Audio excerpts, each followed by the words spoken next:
Guys, today's an interesting time for the Empire. A very interesting time. So this week, 5 years ago, this show dropped its first episode of its third attempt to get off the ground.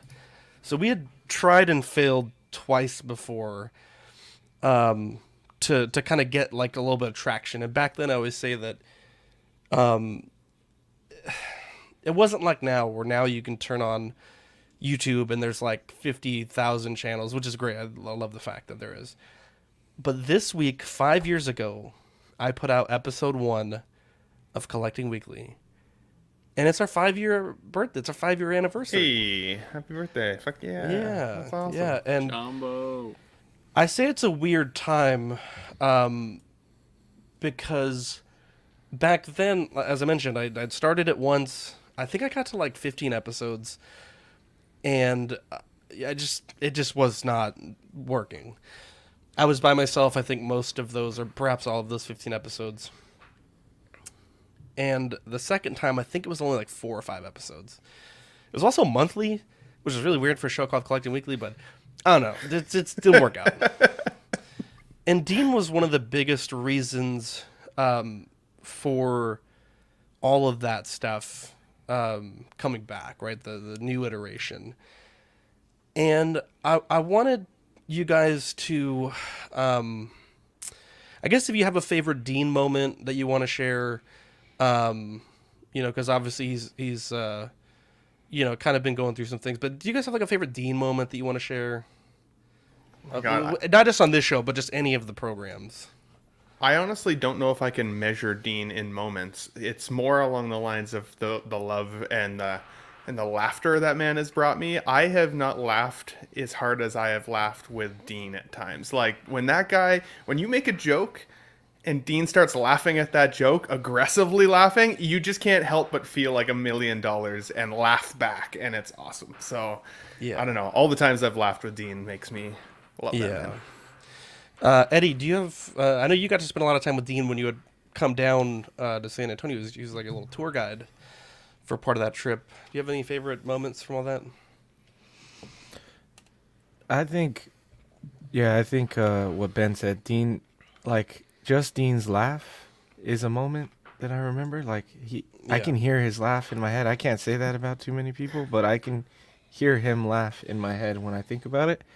So that stands out. I know there's a ton of things that we've done on stream that's like amazing moments, and if I look back on clips, I'm sure I'd be like, oh shit, yeah, that moment. But in person, yeah, I think one night we went to get those. He showed me what a Piccadilly was. Gosh, I want one so bad. And that was He a told great me night. he'd show me too, and I turned him down because I thought he was being dirty. But No, dude, Piccadillys are great.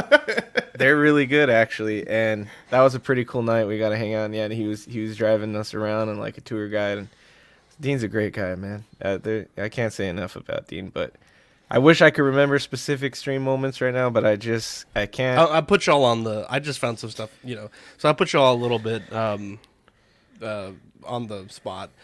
Badfish, do you have anything? And then Nick as well. Yeah, I would say one that quick comes to mind is anytime we're doing Ox PD is always a lot of fun. And specifically when I got him with the Marshall Mathers one recently, that really made me happy. So, oh yeah, that was fantastic. Nick, what about you? I've always loved, the Ox PD with Dean and Ben Thomas said, he just has this infectious laugh, and I just love it. Every time he laughs, it makes everybody laugh. And of course, you gotta love you and him being the tag team champions in OSW, man. crazy. Undefeated. Undefeated. That was not my favorite moment. I was hoping to smash them both with chairs. Marco was my partner, and he's not even here tonight to help defend the title. Man, what a partner! Dad's birthday. What a partner. Happy birthday, Marco's dad, by the way. So first off, Dean's all right. Dean did not die. I don't know why everyone thinks Dean died, but I did talk to Dean this week, and since episode 4, Dean has been my co-host. Like, he's missed a few episodes, but very sparse. But with not being able to stream recently, kind of finding a bit more free time. I talked to him today. We talked for a few hours, and I think he's kind of feeling ready to hang it up. And so I wanted to kind of put this out there as a thank you to Dean the Dream Martin, episode 4 to episode 270, our longest running host. No. And I thought maybe we can have a moment of silence before we bring in Hold on. What the You fucking guy. Wait Oh, a thank minute. God. Oh my god. I was thank God. devastated. Oh, What if I Can't said something say bad about him? all that nice stuff about me.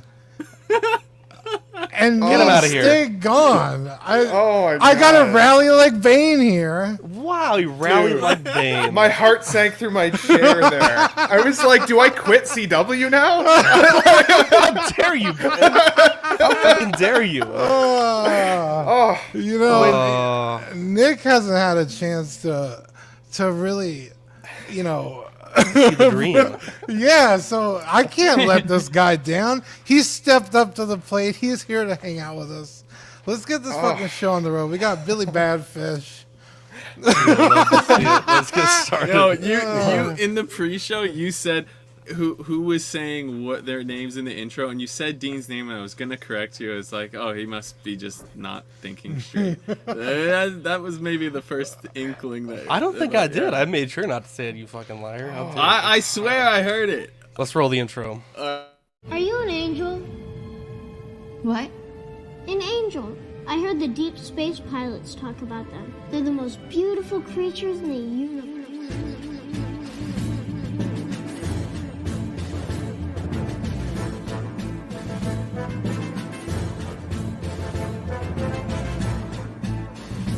Hello there. We are tonight's entertainment. We would be honored if you would join us. He's got a billion toys. You brought in the doll collection. These are not dolls, Jim. These are commodities. Same as gold or oil. 5, 4, 3, 2, 1, 0. You are now listening to the Collecting Weekly podcast. Shall we lock in the artillery power? This is the true form of lore gang right here. Very nice. YouTube.com/collectingweekly. Thank you very much. That's very cool. Big. Hey guys, my name is Zach. I'm Dean. I'm Ben. I'm Eddie. I'm Nick. Badfish. Fuck. I knew it. Did I mess that up? No, right? No, you're in the right. God show. damn I it. was after Eddie. Welcome to this week's episode of Collecting Weekly. It's a weekly podcast where my friends and I talk about the things that matter the most to us this week in collecting. That's right, everybody. And we want to thank you for catching us live, catching us on the replay. Thank you for all the messages I got while I was out. I injured myself. I'll talk about that more tomorrow. So it's been kind of rough, but I want to thank everybody for their kind words, because that was just supposed to be like a funny gag that Zach and I were gonna pull. Because I was in the We planned that all like in 4 minutes. I was like, oh yeah, Yeah. just leave and come back. yeah, and it turned into such a sweet moment. And like, oh my god, you guys are angels. And Eddie, I was gonna say the Piccadilly thing. I was like, if he doesn't bring up our trip to the Piccadillys, you nailed it, brother. That was great. So thank you everybody for tuning in. Well, I just resubscribed to Collecting Weekly, so How dare I'm you. slightly distracted. Better ring that bell, Ben. we have a huge amount of news for you guys today. We're going to split it up into 2 parts. So everything pre-ACGHK announcements and everything post. So all the list, so to speak, that'll be the second half of the show. First half is going to be kind of just some of the rigmarole stuff we have to go through with other news. Before we get started, though, we have Sam Gist in the chat, Tukatri, Lane, the Legend Kramer, Punisher XS, Niculio, Nick's Collectibles. Again, shout out to Nick, shout out to Badfish for coming here. Marco was out, and Dean was potentially not going to be here, so we had to call in the Bannerman, and both of them answered the call. The Big Donk, let's go. Hope everyone's had a good start to the weekend. Niculio says, Badfish on the main show, Doc Smizzle, Thor Gaming, SpongeBob SquareBalls. Go check out his Collection Tour Part 2 video on his channel. It's fantastic. Equan, Alvin J with the super chat. Congrats on 5 years. Here's to 5 more. We also have Sam Gist, Joanna, Thor Gaming, hashtag bring back Dean. Nicolio says, did you ever solve the shot out of a cannon thing you had? Look at all these nice things. Dean's laugh. Why are there so many bees? The first time Dean told me to eat his ass. Let's see. Tukatri, Dean's laughter will always echo in the stream. Eddie, Aero Maestro, DJ, CC3 there's a bunch, but when I roasted him, probably ordering a Deja Thora statue without knowing anything about the character, like Punchline, he was a great sport about it. Oh my god, that was so good. I was like, what the hell? John, the Everyday Collector. Sam Gist with the super chat. Congrats on 5 years. Dean always makes me care about what's new this week. Let's see. Then the chat. When you came back, Dean, he rises. My boy is back. Surprise guest. I can't emotionally recover from this clickbait. Joanna with the clap emojis. The return of the king. Erwin says was a setup. Ox GPT getting predictable already. Thor says, Ben, do you want CPR?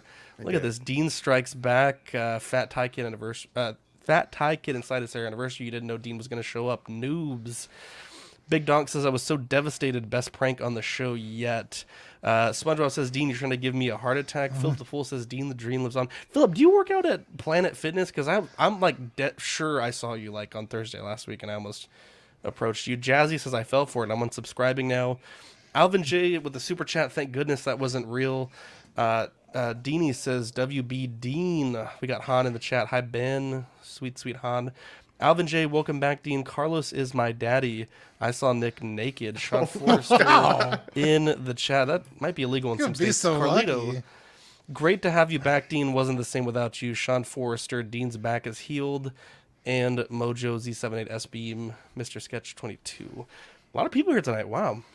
Nice. Dean, before we get into all the news, and there is a lot of news, we have a very special segment that we kick off all the best shows with.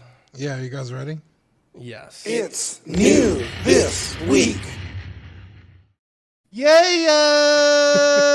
What'd you get new this week? I had to come back strong, guys. I'm sorry. I got a couple things from SDCC. Rainer picked these up for me. I got the Raditz and Son Gohan. Dude, I kind of wanted that. That's sick. Well, I didn't buy the first Raditz that came out, and he's still like a $200 figure, and I was like, fuck all that. So, $80, easy. Yeah. And then I was like, you know what? I don't think I'm done. So I got the Gwen and Miles. I hate you so much. Oh, I hate you it's so nice. much. So Decent. Zach, yeah, I had those. I could have got you those, bro. yeah, I know. Well, I was knew- holding out hope that Those Rainer was didn't going to sell out. I know. I was holding out hope that Rainer was going to have one of his buyers cancel on the 2-pack, the Goku and Gohan.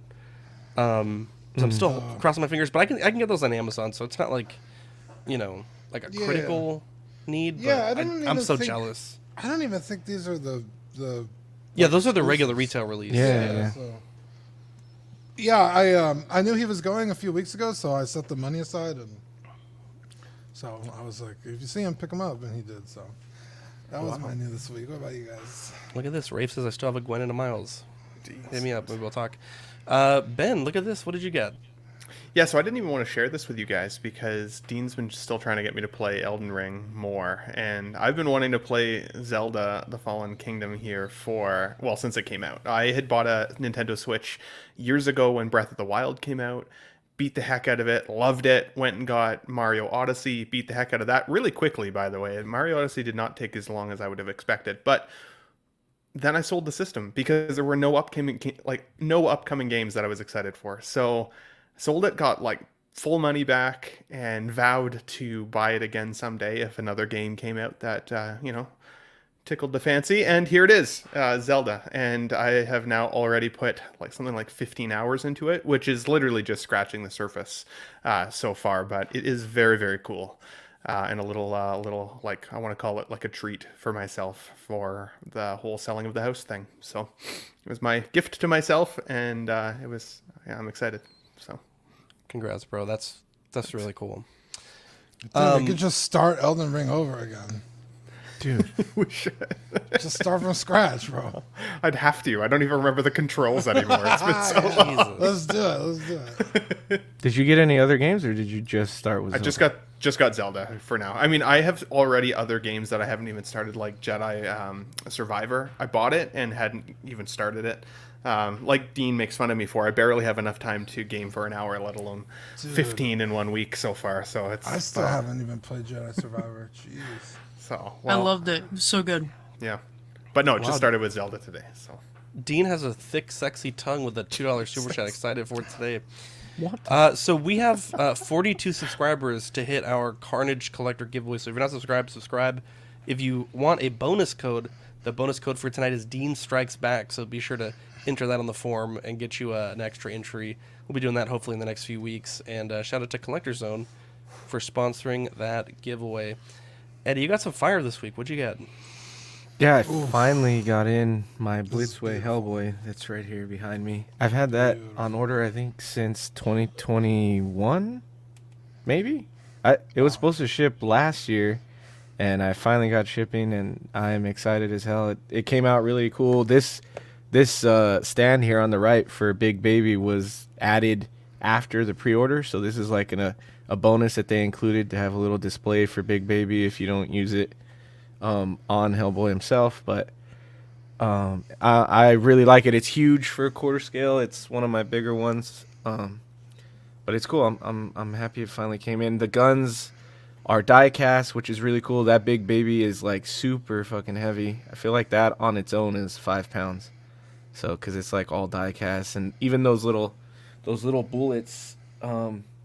They're metal too, so even those are pretty solid. Like, it's pretty crazy, dude. Is Big Baby different than the Samaritan? Is that a different?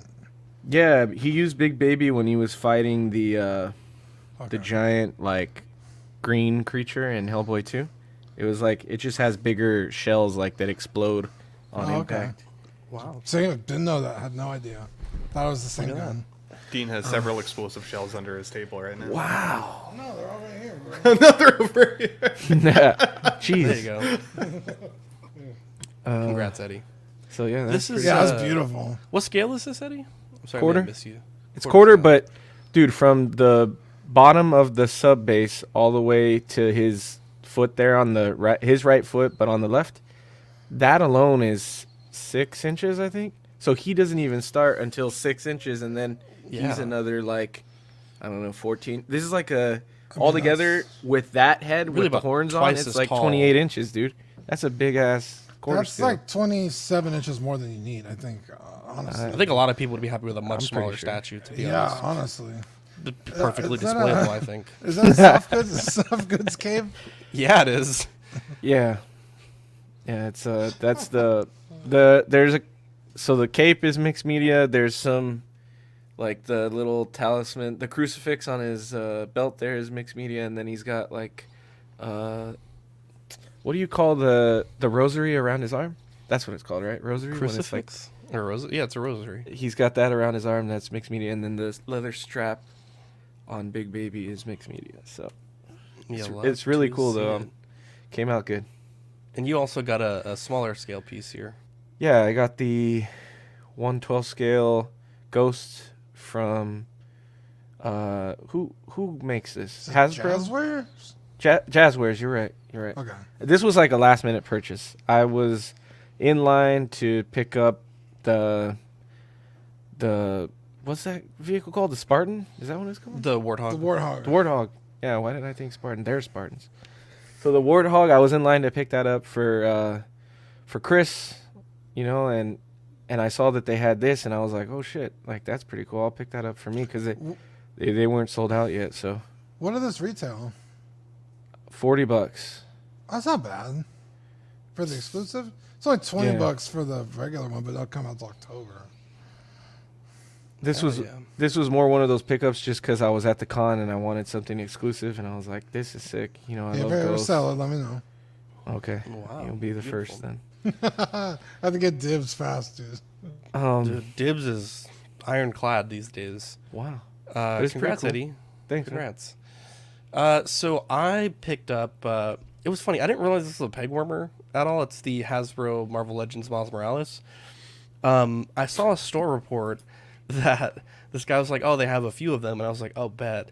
And it was like 11:45, and my kid's gymnastics ends at 12, so I was like, "Oh my god, could they cartwheel any slower?" 12 o'clock hits. Phoebe's like, "Let's get ice cream." I'm like, "Fuck ice cream. We're going to Target now." Haul ass to Target, and I get there and there's like 40 of them on the pegs. Yeah, people don't really like this new Miles costume. It's a 10-year anniversary costume. Not a great figure, but I took this figure everywhere with me on Saturday, and I was kind of like sprinkling it in the Patreon chat, and people liked it, so I was like, I'm just going to keep taking this thing everywhere. You kept posting it, and I was like, that is the fucking ugliest figure. Bro, I have the heart figure. to tell you, because I was like, it looks like he's enjoying it, but Bro. it's so hideous. It looks like he's not wearing any pants. It looks Okay, like it one- looks like he's got Crocs. No, Oh, it does How look like fucking Crocs. dare you? I was gonna say was a good Kramer shout. shoes. He's Kramer wearing shoes. a sweatshirt that's Kramer covering his mask. Like, what's the point of that? Yeah. Why would you need a turtleneck You to didn't cover your double mask? mask up? You didn't double mask up during COVID? I double diped up, but Dude, I was diped up and masked up, bro. Top and bottom. Look, man, I didn't make the fucking costume, all right? I didn't I'm just say saying, that. 10-year anniversary, one of my favorite characters. I'm buying that shit. And Equan was nice enough to he sent me a second one, and I need to buy them all at this point. So when it goes to clearance, like, let me do this. When it goes to clearance for like $5, everyone buy me them and send them to me. That would be, Little like a army of gift. no pants Spider-Man. Exactly. to say it. Exactly. So I'm very excited about that. But enough about what we bought. Let's get into the news now. Eddie is pending some points on this one. It's the Moff Gideon from The Mandalorian in his sort of commando outfit. I think they would be silly not to produce this. But I'm wondering, Dean, do you think this is going to get made? You know, we've seen many photos like this that never go into production. What do you think? This is the coolest version of Moff Gideon, and that character sucks. So I doubt they're going to make this, because this is the only way I would own this character. But yeah, you're right. It's like they already have all the armor pieces. Well, I guess maybe they don't if they haven't made any of the other Beskar troopers. So who fucking knows? I hope they make it. I really do, but my luck, they won't.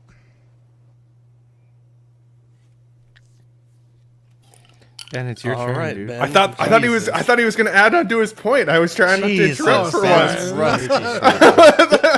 I thought The he was best like part I thought he was is deep in thought. He finishes talking, and Ben takes a big fucking swig, and then Yeah, unmutes like with the 3 clank. I was seconds lubing up. I was after getting he ready. finished. Yeah, Look, well, Marco always says, I arbitrarily skip people. This is why. Because we'll be here for 4 hours waiting for all these awkward air silences. I apologize to all the listeners that weren't watching that as I He's drank so ice cube Canadian, water. dude. Okay. Ice water? It's beautiful. I think this Glacier will get water. absolutely made, for the record. The lighting of the photo matches the ambient lighting temperature of my room. I think it would look really cool in the collection. And I think if you are a collector of Mandalorian-style armors, this is a must-buy. It just is going to depend on the price. I hope they don't come at us with something like, I don't know, $360 or higher. Like, I feel like they could give it to us for something that's a little staggering. They also haven't shown us whether we're getting an updated Moff Gideon head sculpt with this, obviously. Like, this is the only photo we've got. So that'll help to determine the price. But I also think that sculpt needed a little bit of work. So if they give it to us, I hope it's not the reissue of what we got originally.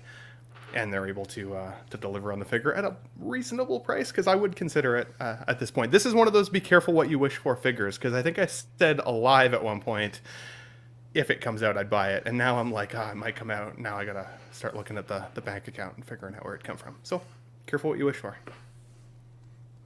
Back to my ice water. My point is done.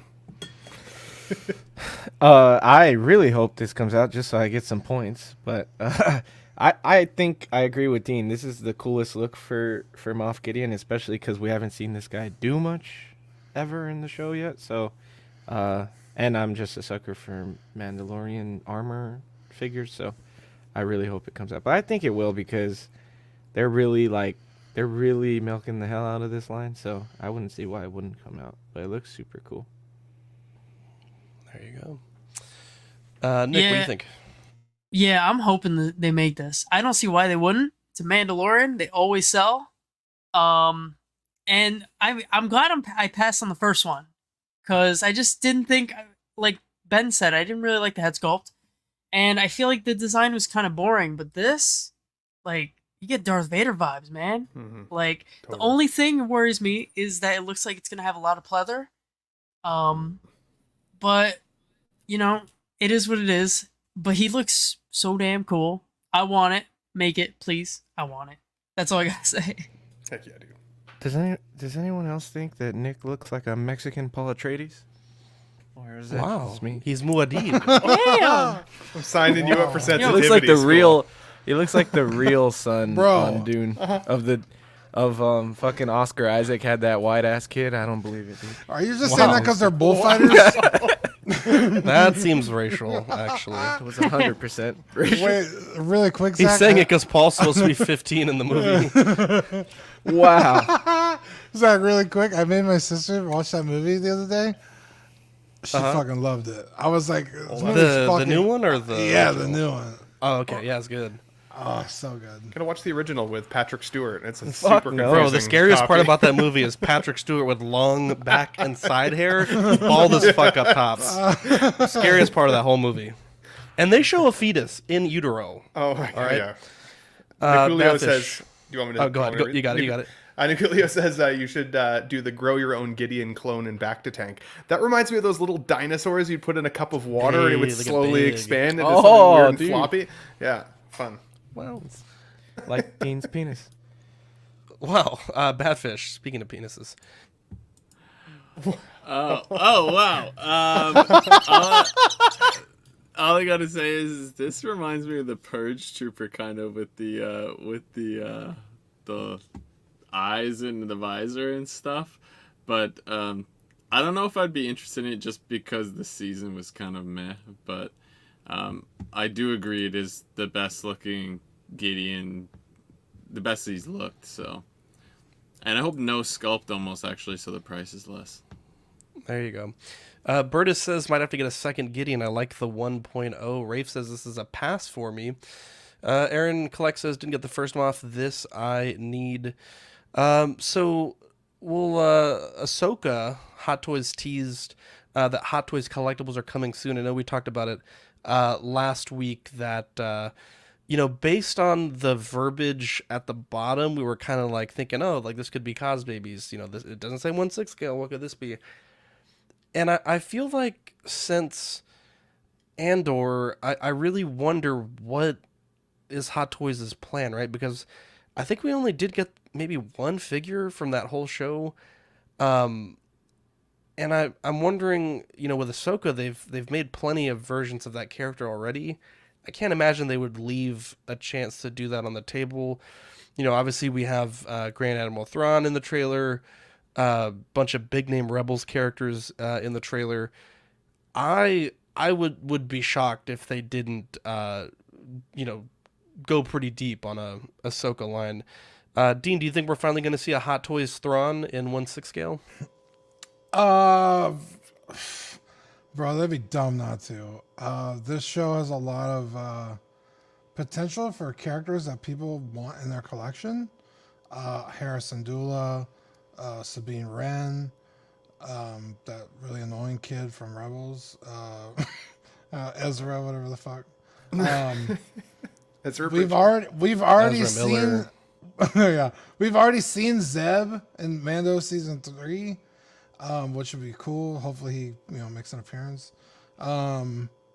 Thrawn, like that's kind of like a those are no-brainer figures like people want and have been wanting for a long time. And yeah, I don't know what the fuck the problem is with Diego Luna, but they refuse to make figures from his fucking movies or shows. So, they milked the shit out of Mando. I think Nick is the one that said it. Like, they have only released fucking 2 fucking heavy Mandos and 6 regular Din Djarins and however many fucking troopers that were in one scene with Boba Fett and 10 Boba Fetts, and so this has a possibility to be a pretty deep line, and I hope they do it. That's the end of my thought, Ben. It's not me next. How dare you? Oh shit! Sorry, Nick. He just wanted to let you know so by the time you finish drinking, Badfish will be done. Oh, wow.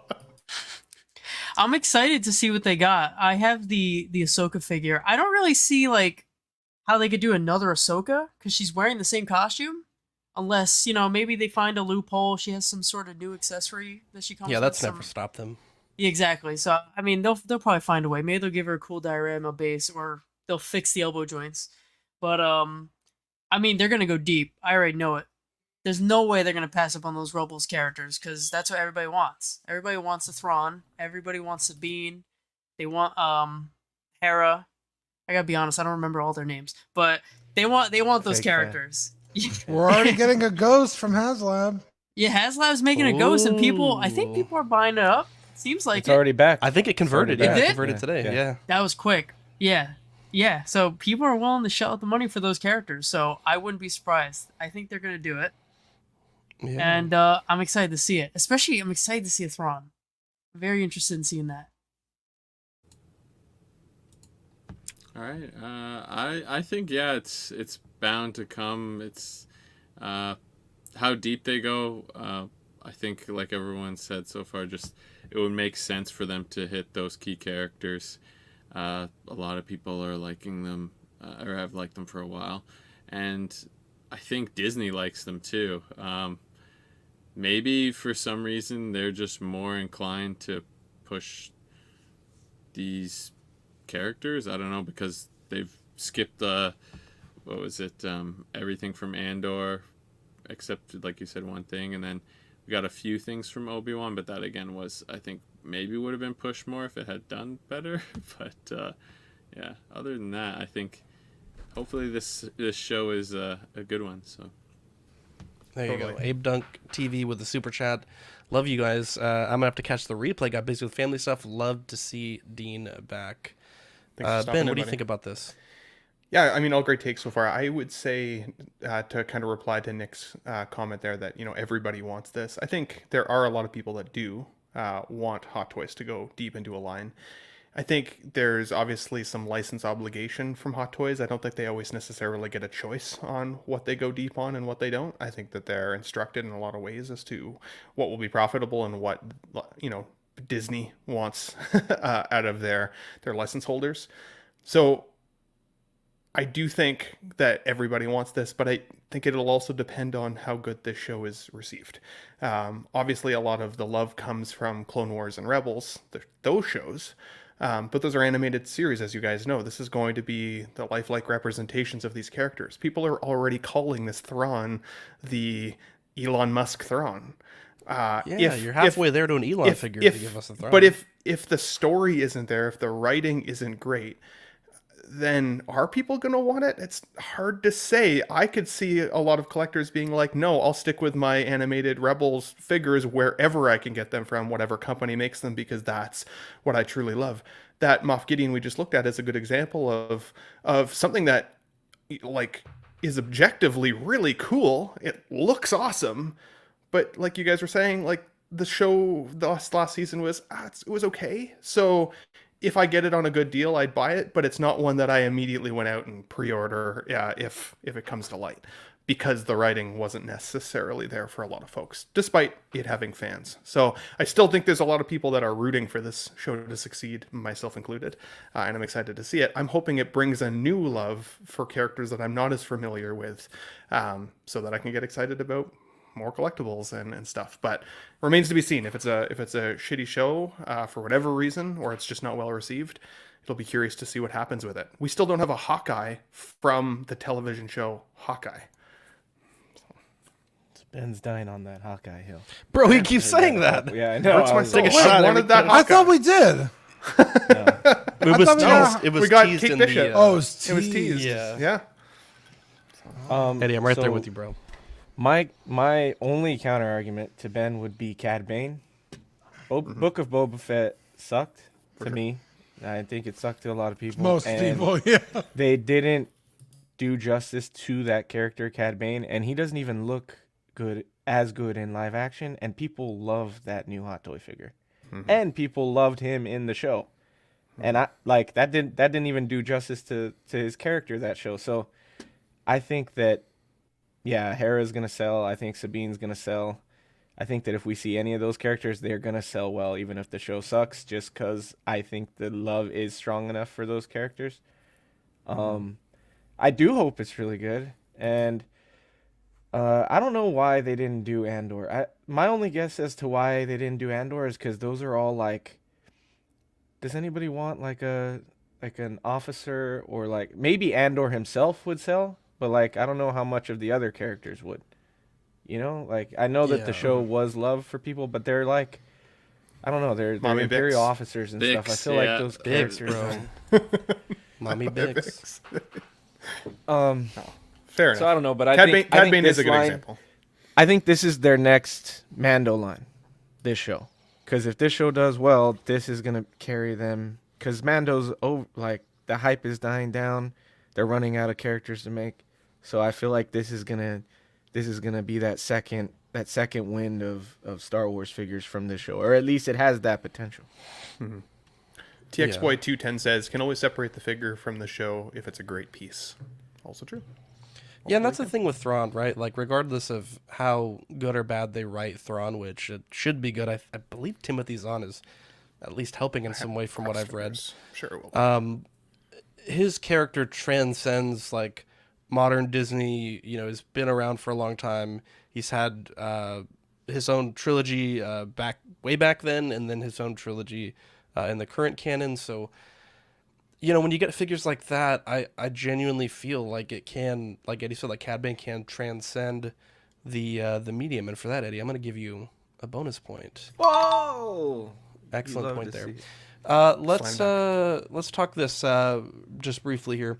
The No Way Home Garfield Spider-Man blogger photos did release. This was the set with the lizard diorama style base. I think the suit looks fantastic. I think there is perhaps some upgrades that they've made there, at least in the aesthetics of it. The portrait, seeing them side by side, I can see like a little bit of difference, but maybe not enough. But I have seen, because of this, a lot of people were soliciting their Amazing Spider-Man 2 figures. So if you don't feel that this is worth the new purchase, you can snag a deal on that older version. So, Dean, you claim that this is one of your favorite figures, Spider-Man figures of all time. I had the complete opposite reaction with the first version. Yeah. You considering the second version? No, only because, I mean, I guess technically he's in the MCU, right? But like all my figures are MCU figures. And he's still kind of in that gray area. Like, yeah, he's in an MCU movie, but he's not the MCU Spider-Man. And that's actually why I sold my Amazing 2 Spider-Man figure, because I was like, he just doesn't fit. And then that was like way before we even got the Spider-Man Homecoming. But yeah, I love the original figure of this. I think this is a huge upgrade. I saw, I want to say it was Justin's Collectibles who did a video of comparing the old one and this one. And it looks better. It looks more like a person in a costume instead of, I don't know, the figure had kind of weird, like the chest was real flat, and it just looked kind of gangly, but it works for Spider-Man. But when you see it next to this one, it's like, oh shit, yeah, it looks kind of weird. But nah, I probably won't be getting this. I love this movie and I want this figure. I don't have it on order though, so I'm on the wait list. But I would love to have this figure. For me, I want this one, and I have the Tobey Maguire on order, so I kind of want those. I'm not gonna get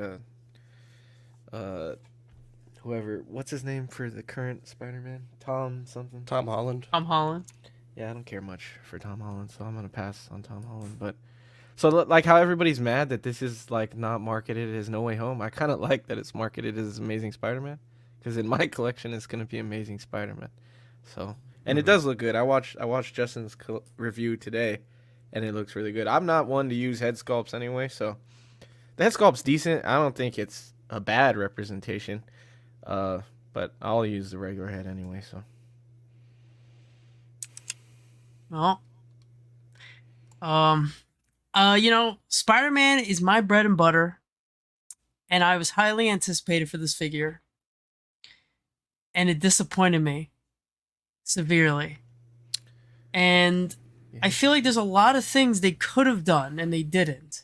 And I understand the head sculpt thing because it was one of those things that was up in the air for a long time. We didn't know if they could even have a head sculpt because SH Figure Arts had a sculpt and then they had to take it away. So we were all worried, like, are they going to take the sculpt away? Are they not? Instead, they ended up just reusing the one from 2012, which I'm not going to be mad at. It is what it is. If that's the only way they can do it, that's the only way they can do it. But for me, there's upgrades on the suit I would have liked to see, like the coloring of the suit. I feel like could have been a little bit better. Like I feel like the red is just a little too bright for the TASM suit. Like his suit's in the movies almost maroon, and it's very like shiny. And I feel like with the Hot Toys, it's the same as the old ones, just very bright red, and the eyes are just like this dark gray when he has these bright white eyes, and that's just something that bothers me. I feel like they could have upgraded things like that, but I'm not gonna sit here and say it's not a bad figure at all. It's great. It looks great. It's a big upgrade body wise, like Dean said. It has the proportions are great. Even little things like the symbol on the new one, the symbol just stands out more. It's like I guess screen printed on a double layer or something. Like it stands out further, and it just looks much nicer. So I'm definitely gonna get it eventually, but I'm gonna wait for a deal. But I got 2 Tobys on pre-order, so they better get him right. Wow, 2 Tobys. I love Toby. Damn. I need a pizza scooter. I think I'm with Eddie on this one. I love this movie. Probably last Marvel movie I actually saw in theaters, I want to say. That actually had the desire to bring me there. And yeah, this was great. But I'm surprised this went on waitlist so quick. You'd think they'd be making tons of these, kind of like they make with every Spider-Man, but maybe that's why they weren't doing that this time around. But again, it was such a popular movie, you think they'd be around for a bit. But I'd like to probably grab this at some point, and then Toby as well, because the movie was a lot of fun. So for sure, yeah, it looks great. But Nick brings up some great points with that I wouldn't have noticed because I didn't watch that movie as closely as I've only seen it maybe twice. Crazy. You said that the No Way Home movie was the last movie that brought you to theaters, not the Sony Amazing Spider-Man. The No Way Home one. Yeah, that's the last Marvel movie that actually got me to. I had thought about it, so I didn't ask that question. Because I was like, Sony was originally Amazing, but anyways. Anyways. I didn't see that in theaters actually. The original. Oh no, I saw Guardians 3 times in theaters. I love the shit out of that movie. Jeez, actually, it wasn't old enough, man. Yeah, he was an infant. That's fair.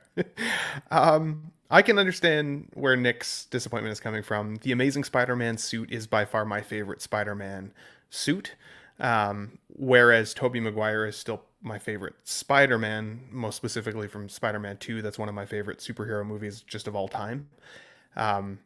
What I'm happy about with regards to this figure is the price point that it came in at. Clearly, they didn't have to re-up the licensing cost for his head sculpt again. So unlike the Tobey Maguire figure that's coming in at an absolutely astronomical price for a Spider-Man, simply because you've got Toby head on there is ridiculous, despite the fact that I've got one on order and like half paid off. So call me a hypocrite if you want. I thought it was an outrageous price and still paid it.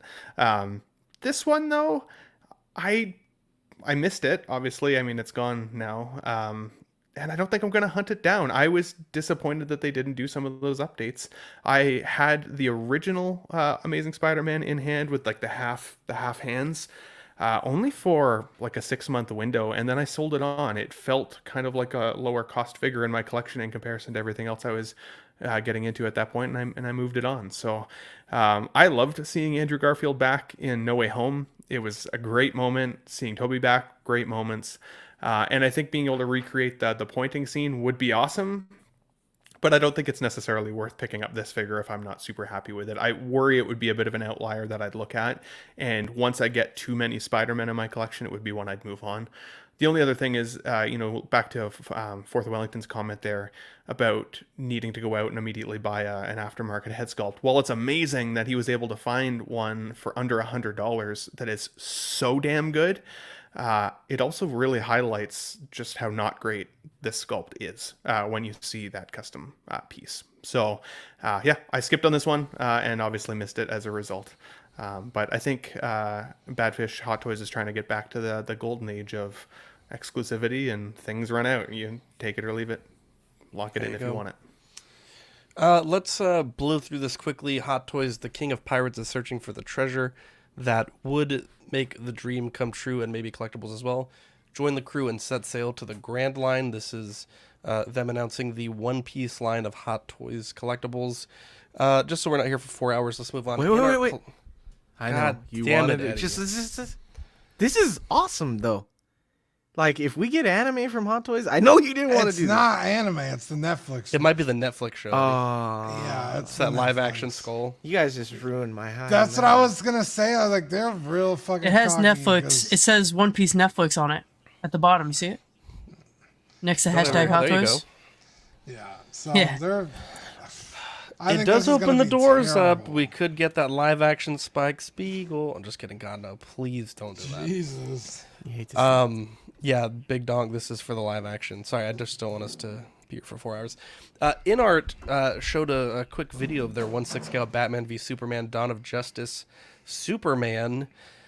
I've seen mixed reviews on this. I don't feel that it's quite there for me personally. I'll be honest. I know, I think it was Marco had said that he had talked with John, and they were kind of thinking, like, should we show this at this next convention? Should we not? And, Marco had said, like, look, if it's not 100% ready to go, do not show this. And, I don't, to be fair, I don't have any insider knowledge. I don't know if this is like a final or this is anywhere near close to being done. But I don't see huge improvements over what Hot Toys had given us. And I just don't know that this wows me as other portraits they have done have. Badfish, what do you think about this? Do you think this is ready to show? Is this something you think is better than what Hot Toys has offered so far? I think Alvin says a great answer here. I'll reserve judgment until the full offering is released. Well, you're not streaming, are you, Alvin? So. Yeah, but how dare you? You almost. I just fucking hate. Like, I have to talk about this motherfucker. Yeah, but you almost can't reserve judgment until it's released, because then you're not gonna be able to get it. These InArts sell out, in their little windows, and then you're kind of. That's actually a pretty good point, to be honest. So you it's do like, have to. Yeah, it's a double-edged sword, because you can, and then just maybe a lot of people get rid of their pre-orders. They get tired of waiting. They sell their pre-orders, but we saw how big of a mess that was with the Joker. People selling their pre-orders for more than they, and it's like, I honestly don't see anything wrong with it. I think it looks fantastic, honestly. But like Zach said, it's like, it's not better. So it's like, it's like, how are you justifying whatever price point this is going to come in at? He doesn't even have the right color eyes at this point, guys. He's got blue eyes. Okay, so I will add. Oh fuck! Their eye colors are very odd. Because with Gandalf, I said the same thing, and John had showed me some photos that showed that they were the right color. And then when Harry Potter came out as well, I was like, this is the wrong eye color. And then under other lighting, it was shown to be the correct eye color. So it's something in the way that they're lighting these photos, where the brow is casting that shadow. I wouldn't doubt that they would get it right. I would hope so. I had the exact same comments on 2 of their other figures, Ben. So that is a very astute fair. And I will observation. retract that statement if it ends up being that is the case 100%. Because that was something that was disappointing to me. Henry Cavill's got pretty bright blue eyes, and it's a shocking difference in the photo. It feels like, and it's something in the eye region. Blue eyes. it's something in the eye region that to me throws it ever so slightly, but otherwise, like, I don't disagree with the people who have said it's still really good. It is still a really good sculpt.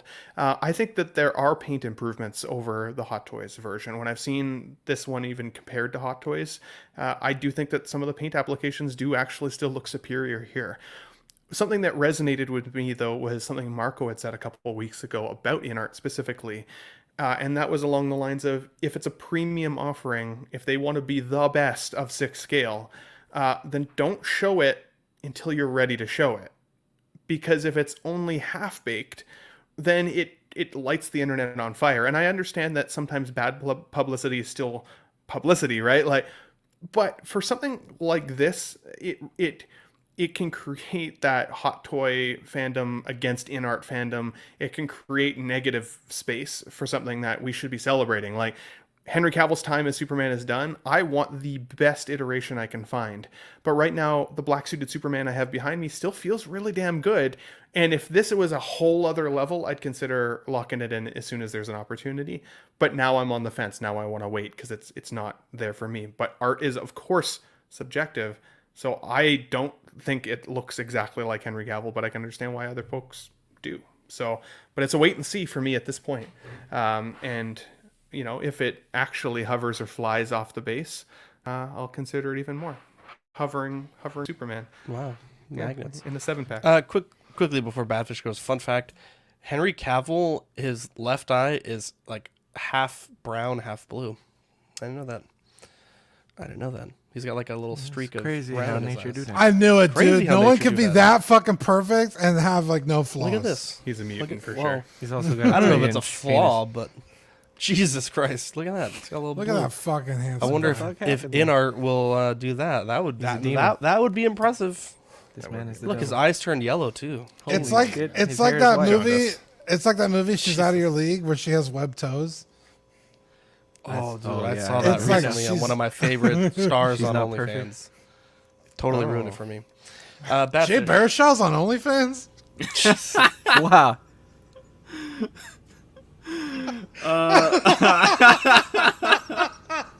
Oh, why? Okay, I'm sorry. That was a good one.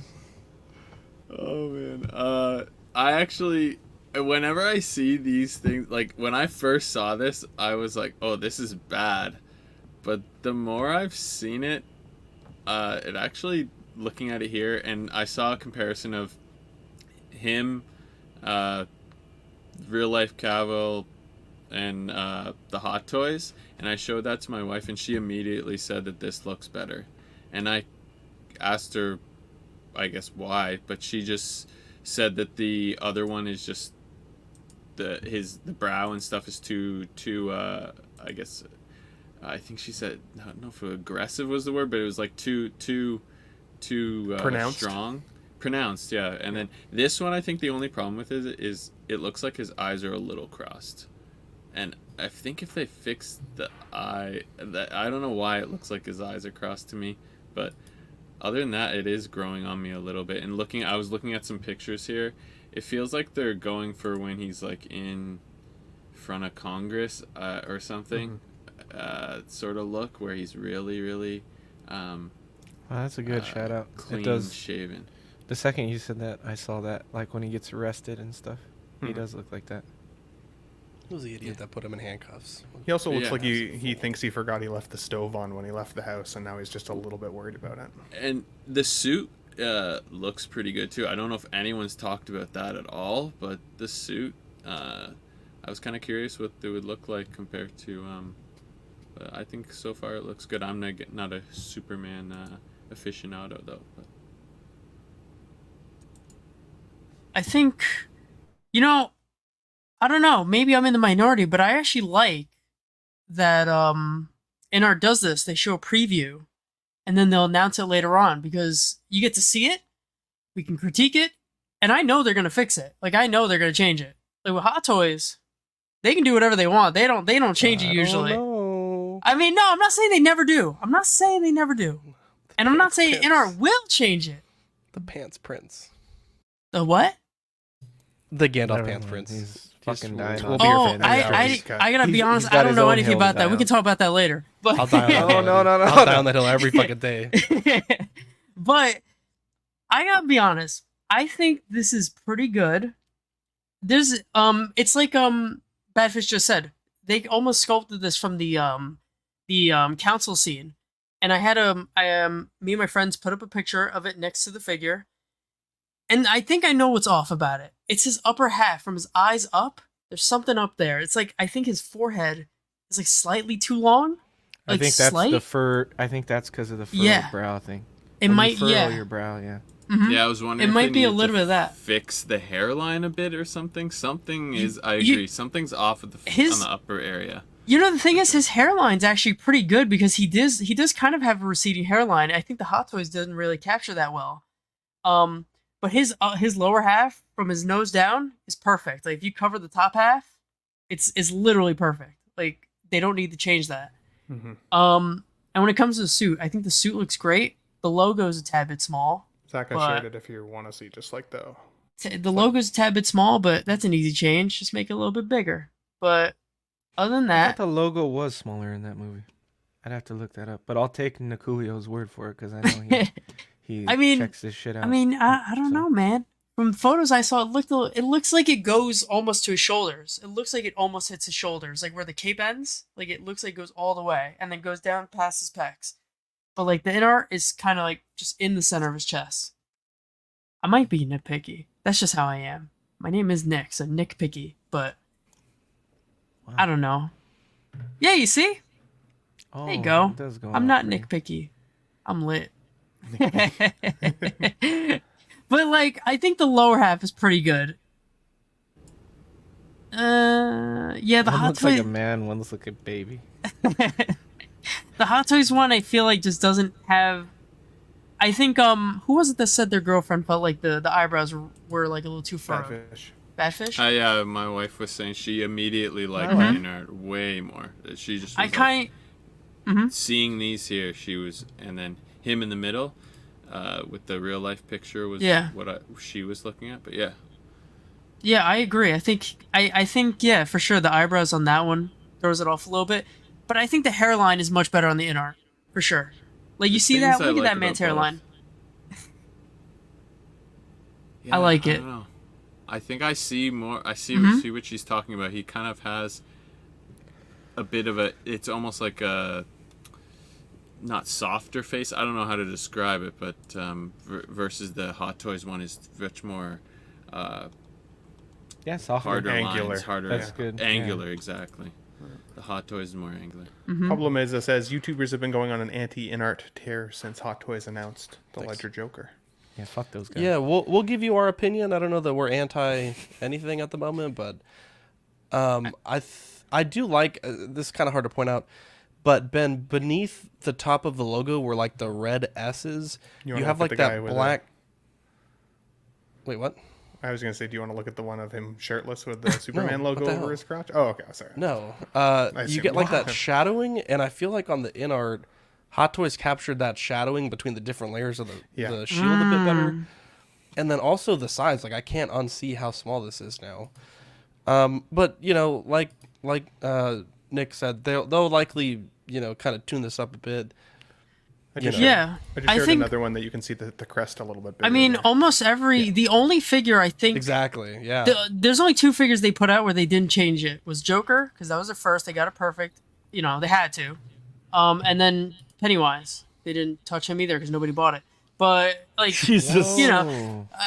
I'm not roasting. I like it. gates. I'm just saying, no, like it's a fact. Hey man, Like, Will Foxification bought 2, I think. So there's three yeah, people good that for have Will. them. I love Will. But yeah, I love Will too. But it's true. But they have I hate updated Will. almost everybody except Gandalf's pants. Apparently. Apparently, every fucking thing. Jesus. Wait, I didn't get to talk about it, bitch. Yeah, Go you back. get to talk Damn about it. it. It's cool. All right. I wanted to treat you like Marco. I'm sorry. I'm not like a Hot Toy fanboy or an in-art fanboy. I think in-art's done really cool shit, and obviously everybody loves the Hot Toy Caffle, so I don't, good for them. But now that I'm looking at the Hot Toy one on the right, that one looks off to me now too. So like neither of There's a them little look off. perfect to me. Yeah. But I will say that when I saw this is the first in-art sculpt I've ever seen where I was like, that could use some work. Or like something, you know. It looked off to me, but I don't know who said it's growing on them. It's kind of growing on me now. And I'm sure it'll come out good. I think in-art takes enough time to make things as good as possible. At least we saw that with the Joker, and you know, we'll wait to see their second release, like either Gandalf or Pennywise, whatever comes out. We'll see if they can keep that going. But the Joker was done really well, and I loved it, so I feel like I have the trust there now to believe that they're gonna do something good with this. So I'm excited for it. Yeah. Heck yeah, buddy. Love to see it. So Iconiq Studios, they had shown 2 teasers this week. We have Akuma on the left and Chun-Li on the right. And with these announcements, I'm going to just kind of broach this as a broad topic, and then we can kind of intersect thoughts as we go. But there was a little bit of confusion with some things, specifically... When I did talk to Andy about this, and he was nice enough to spend about 20 minutes on the phone kind of giving us a little bit of a statement. But the way that he had said kind of what had happened was they distributed all of the reissues about 6 months ago. So they sent them to all their different distributors, and then they themselves distributed the copies that they sold directly. And he had mentioned, like, for some reason... a batch of these reissues had just barely this week hit the Chilean market. And a lot of collectors were freaking out, like, why does this company have so many of them? You know, why are they, you know, filling pre-orders and getting, like, putting additional stock for sale? And what he had told me was, like, look, once we ship it out, you know, we ship it on a certain type of service. And Dean, I think you're pretty familiar with this, right? Like some boats you can get a real quick boat, or it goes on the dock and it kind of just gets there when it could be a month, it could be 3 months, it could be 6 months. In this case, it was closer to 6 months. And so there was a lot of rumors that Iconiq was reissuing Ryu. And so they reposted their promise from Iconiq, which a part of that is that there will do no reissues. And we got some messages yesterday, and some people that wanted us to talk about a situation that came up because, on their Facebook page, on May 16th, they had closed orders for Ken. We had, you know, kind of talked about that back in May. And then yesterday they had opened the orders back up. And then what they had said in the post was, after the overwhelmingly positive reception to our new Street Fighter announcements this week, we have decided to reopen the Ken Masters pre-order for 1 more week. This is your last chance to guarantee yourself a 1/6 scale Ken figure. And so, you know, with the recent reposting of their statement, and part of that statement is, you know, once these pre-order windows are closed, or rather you need to order it within this window to get the figure. So they had closed the window back in May 16th. They reopened it recently. And, you know, we had gotten some Patreons that were a bit concerned. Some people sent us some messages, so reached out to Andy, and this is a statement that they had given us. This week has been a bit of a wild ride. We have had a great response to the new reveals of Akuma, Chun-Li, and the Highlander license. And also there was a bit of confusion from some people who were expecting a re-release of Ryu, which we are not doing. At a guess, some of this confusion has been due to some stores getting their Ryu stock a little delayed due to their supply chain after the goods leave the factory. This isn't something that we control. This may have caused some confusion with some international stores having stock randomly appear, and a few people took this as we were reissuing Ryu. So due to an influx of messages, we reposted the Iconiq promise statement to make it clear that we don't go back and reissue previous figures. The reason we close pre-orders in advance is so you can calculate costs prior to production. Today we are literally in production for Ken. Molding is completed and a mass production is ready to start. This is the last time that we can make any alteration to the numbers and scheduling, but due to the confusion around the Ryu thing resulting in a number of messages and emails, we decided to hold back 1 final week just to be sure people have the opportunity to order before everything is locked. After this week's Ken orders will be closed permanently, and this iteration of Ken will no longer be available as a pre-order. If it wasn't for the confusion around the recent Ryu situation, it is unlikely that we would have done this. So I'm curious for the panel, you know, given the statement, given the window had closed, given the confusion surrounding the late arrivals of some reorders in the Chilean market, are we yay or are we nay on the pre-orders opening back up with that statement in mind? It's a more cohesive statement than we got from InArt with the whole Joker window reopening. It makes sense when, it's spelled out. So, I mean, I have no reason to disbelieve them at this point. So I guess to me it's not a big deal, but I can see how it is alarming. So to make sure I'm clarifying my understanding, Zach, before I give my take. So they obviously had the window open, sold a figure, sold out. Then they closed the window. Everybody started getting their figures through stores at different times, different retailers. So it appeared that they had reopened it. So they then reopened it, or they didn't reopen it again? So you're thinking of two different figures. So Rio released late last year, early this year, depending on where you got it from. Now, they had shipped all those orders. He had told me approximately 6-7 months ago. Mm-hmm. Now, from the time that they ship those figures to a distributor, there's Pop Culture, Sideshow, there's all kinds of different, just 4 or 5. Then that distributor will distribute to the smaller markets like Chile, whatever. So from the time they shipped it from their factories to a distributor, and then that distributor received it, opened it, sold their stock, then distributed it to Chile, and received import in Chile, and then, sort of received the stock, was about 6-7 months. So out of nowhere, all these reus that have been basically dried up for months, gone. Yeah. This Chilean reseller started being like, hey, we have a bunch of reus, and their reasoning was like, hey, when we ship this, once it's out the door, we have no control over how long that takes, right? Okay. How long the boat, or what type of boats those people in those distribution centers, how they choose to send it, it's not our business. And so that confusion led to the reopening of the Ken window, which, again, re-released in December, January. Ken pre-order closed in May. I think it was about a 3-week pre-order, 2-week pre-order. Sorry, it was just the 2 figures that I got. Yeah, it was, and they're very similar figures as well. Fair. So then I'd say that's a downfall. I think that's a thumbs down. I think once a window is closed, it should stay closed. There's a good understanding around different distributors getting their stock at different times. That's a very valid reason for why we would see that kind of just around the planet. The planet is a big place. But once you close a window, that should stay closed. If I'd picked up that Ken or Ryu figure, either one, and that experience happened to me, I would feel frustrated, especially if I was looking to lock in what I felt like was an exclusive figure. And it's still probably relatively exclusive. It did happen to you with InArt. Well, it did. But I just say I was. Give you hang on. excuse. Hang on. To be fair, I will say, and this is what John had told us back then, that the windows weren't opened by InArt. These were just retailers ordering additional stock.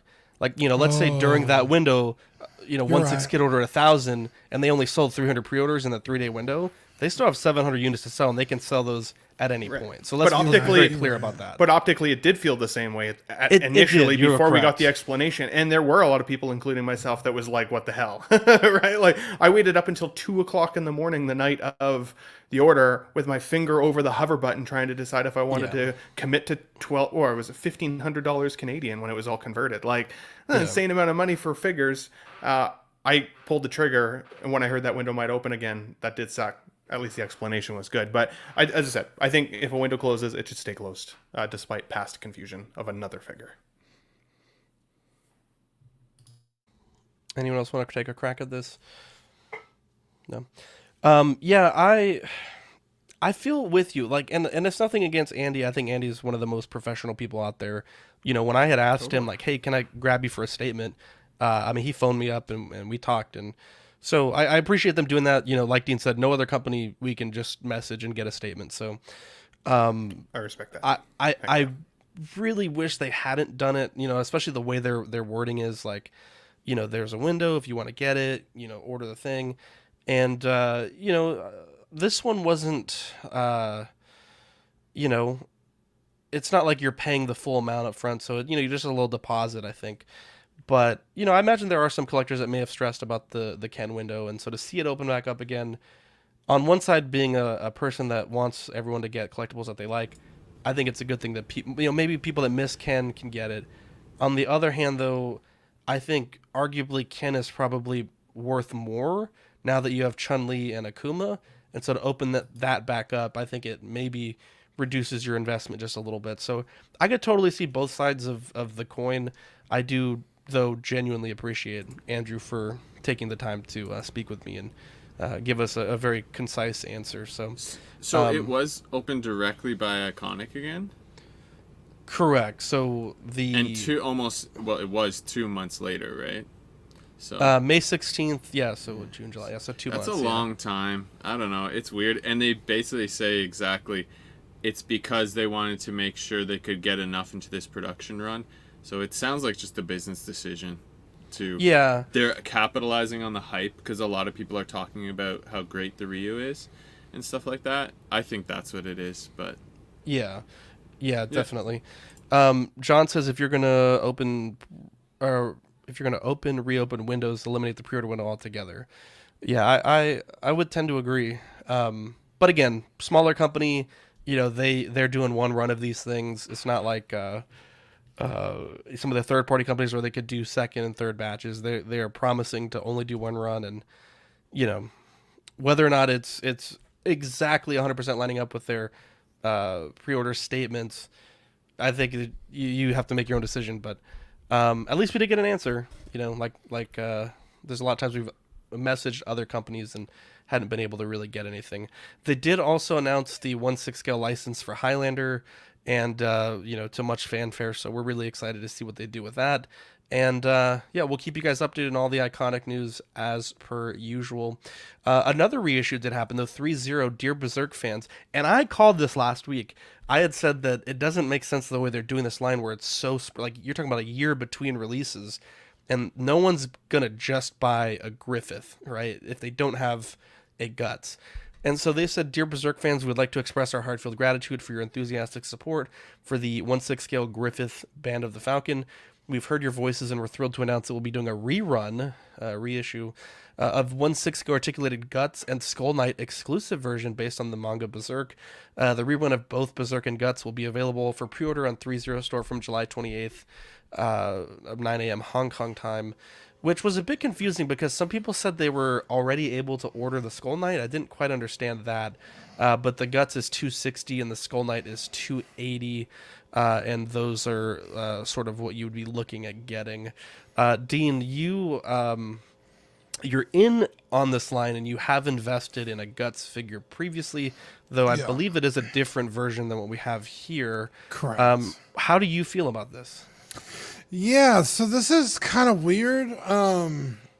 I wasn't collecting figures when these original ones came out, which was kind of, I remember you put these on the show sheet as potential reissues, and I was like, they're not reissuing these.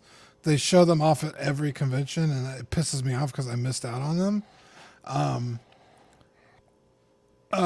And you were like, oh, okay, I guess. Because, I like 3-0, so I follow them, with all the Robotech stuff and obviously the Berserk line. So I'm usually on the up and up with the 3-0 pages. So when they showed them off at the last convention, I was like, okay, whatever. They're just showing off what figures they've already had. So to see them do this is pretty cool because, one, Berserk stuff is stupid expensive. I mean, you know that. The second, if you don't buy it when it comes out, you're paying double easy. The Guts figure I have, I paid way too much fucking money for that thing, but it's amazing. I love it. So I don't need this Guts, but the Skull Knight, bro, fuck, that's a must-have. Skull Knight is so cool. That's cool. Okay. He's kind of a fucking dingus, but he's also like fucking badass. But also like, is he really a good guy? Because definitely looks evil. He does, but in the context of the manga, he's kind of not. But in order to be what he is, he would have had to do some fucked up shit. So it's kind of like, well, like, what's his real motive here? It's kind of weird. So Skull Knight is a very cool, complex character. Very intimidating. Every panel he's in, I have a really cool picture I drew of him. Skull Knight is a must for me. I've handled the Guts figure in hand before, and it wasn't particularly well done. So I hope they do some like upgrades, because these at least the Guts was kind of wonky. But the prices, they're not bad. $280 for Skull Knight, and he's a big character. Yeah, $260 for Guts. Yeah, that's really not bad. I mean, that's, bottom tier Hot Toys prices. So this is really cool. And like I said, I wasn't collecting figures when the original ones came out, so it's been quite a long time. So at least they're not reissuing like Hot Toys where it's, your figures are still in the mail and they put up a new version. So, yeah, it's probably annoying for some people, getting their figures reissued, but to me, I love it. Yeah. Just a friendly reminder, the bonus code for today's Carnage giveaway is Dean Strikes Back. And we're about to get into the meat and potatoes today. The ACGHK/Summer Showcase teases the lineup, as I call it. And I gotta say, this might be the most banger-ass lineup Hot Toys has ever fucking... Bro, I thought last year was like A+. This is like a whole new letter, bro. It's like 0.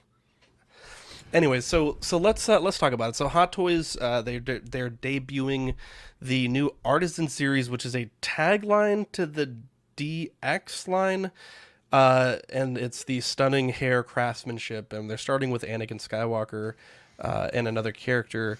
Now, this one we've seen once, and like Wonder Woman, I do have some concerns about what people are going to see when they open the box, right? That was always my concern within art. I think that concern has been quelled.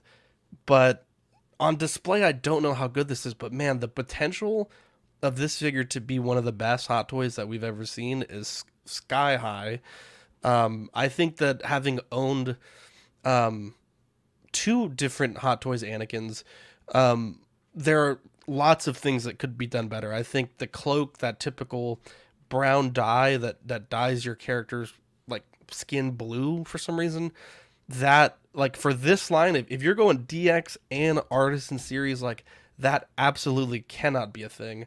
If they were to use real leather on the tabards and the boots, I think that is a must at the potential price point that we're looking at. Obviously they're doing that wool fabric hair instead of sort of like they've done in the past, that very dollish look, which I think has a ton of upside. And we don't have prices on these just yet. We'll probably run this back next week once we have those. But I want to say the pre-order price points is something like $430 when you convert the Hong Kong price to US dollar. I think this has a lot of potential for sure. Does have that modern USB lit technology, and I just think this has so much potential. But we should also keep in the back of our mind, this is what it looked like in person, which I think looks much worse than what we see here in these more professional shots. Yeah, but look at the lighting in that. You're not wrong, but I'm just talking about the quality of the hair. Like, just look at the hair and the futs on this. This looks like the 2018 Anakin with a rooting job. Like, this looks like a whole It's like the third party one that came out a few months ago. The chosen one, baby. Yeah. Yeah. Okay. I thought this was going to be like a whole new line that they were doing. It is. Okay. So did it start with Wonder Woman, or is she not included in this line? I don't think she had the Artisan Edition tag. No, she didn't. Yeah, I don't think she did, because the Joker and Anakin are the first 2. Oh, okay. Weird. Yeah. Yeah, I have maintained that the original Anakin that came out is probably the greatest figure ever released. Well, That and the Stand Trooper, but it's such a perfect figure. I'm not really too sure what they could improve on.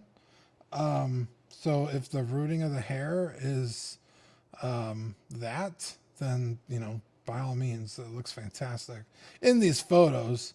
Someone who has Anakin, I don't feel the need to pick this up. Like, I already have the Anakin that I want, and I don't like futzing with hair, so no thank you.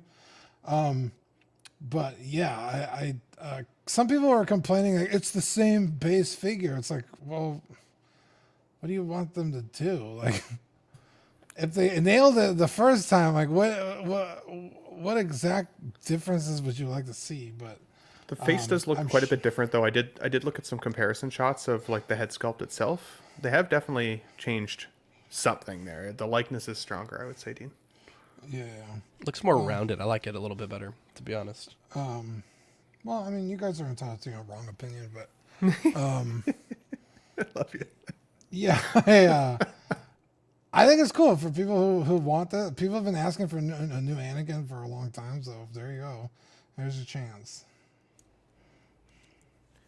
I think it looks good. I don't know that I trust Hot Toys to do a premium line. So I'll have to wait to see how this comes out because I'm skeptical. And if that is pleather, that would annoy me being a premium line. I don't know if they can do the hair well or not. Yeah, I don't know. I'm skeptical about everything. I hate that they show those fake lightsabers though, because that's not how it's gonna look in person. So I wish they would just show how it'll actually look, because it's not gonna look that good.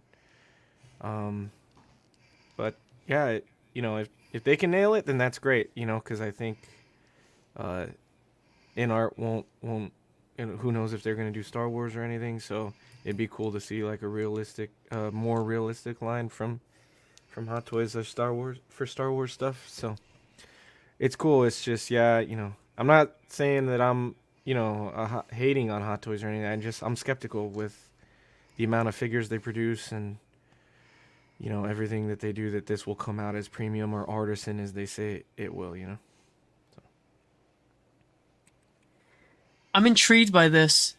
I think it's awesome that they're adventuring, and it seems like InArt's getting to them and they're trying to level the playing field a little bit. But I have my doubts, In the past, their rooting jobs are they're iffy. They're very hit and miss. This looks so good, though, in these photos. Like, they just absolutely nailed it. And then you look at the one at Sideshow, and that one, he had like the 80s fro kind of thing going. So it's very hard to judge what we're going to get. And what really sucks is that since it's limited to, I think, 3,000. It's only limited to 3,000. You don't really get the option of, I'm going to wait for it to release and see what happens. You kind of have to try and order it and hope you get that right there. I'm going to try and get it, and I'm going to hope it's good. It really sucks they didn't do leather or anything. I feel like if you're doing the premium route, go all the way, especially for like the boots. Those are like impossible to replace. But for $400 or more, I hope it's good. That's all I could say. Yeah, this looks like. I mean, when I saw this, I thought I was looking at a photo still from the movie for a second because it just looks so good. But as Nick said, and as Zach pointed out, take it with a grain of salt, basically, because of the way it was looking at the con.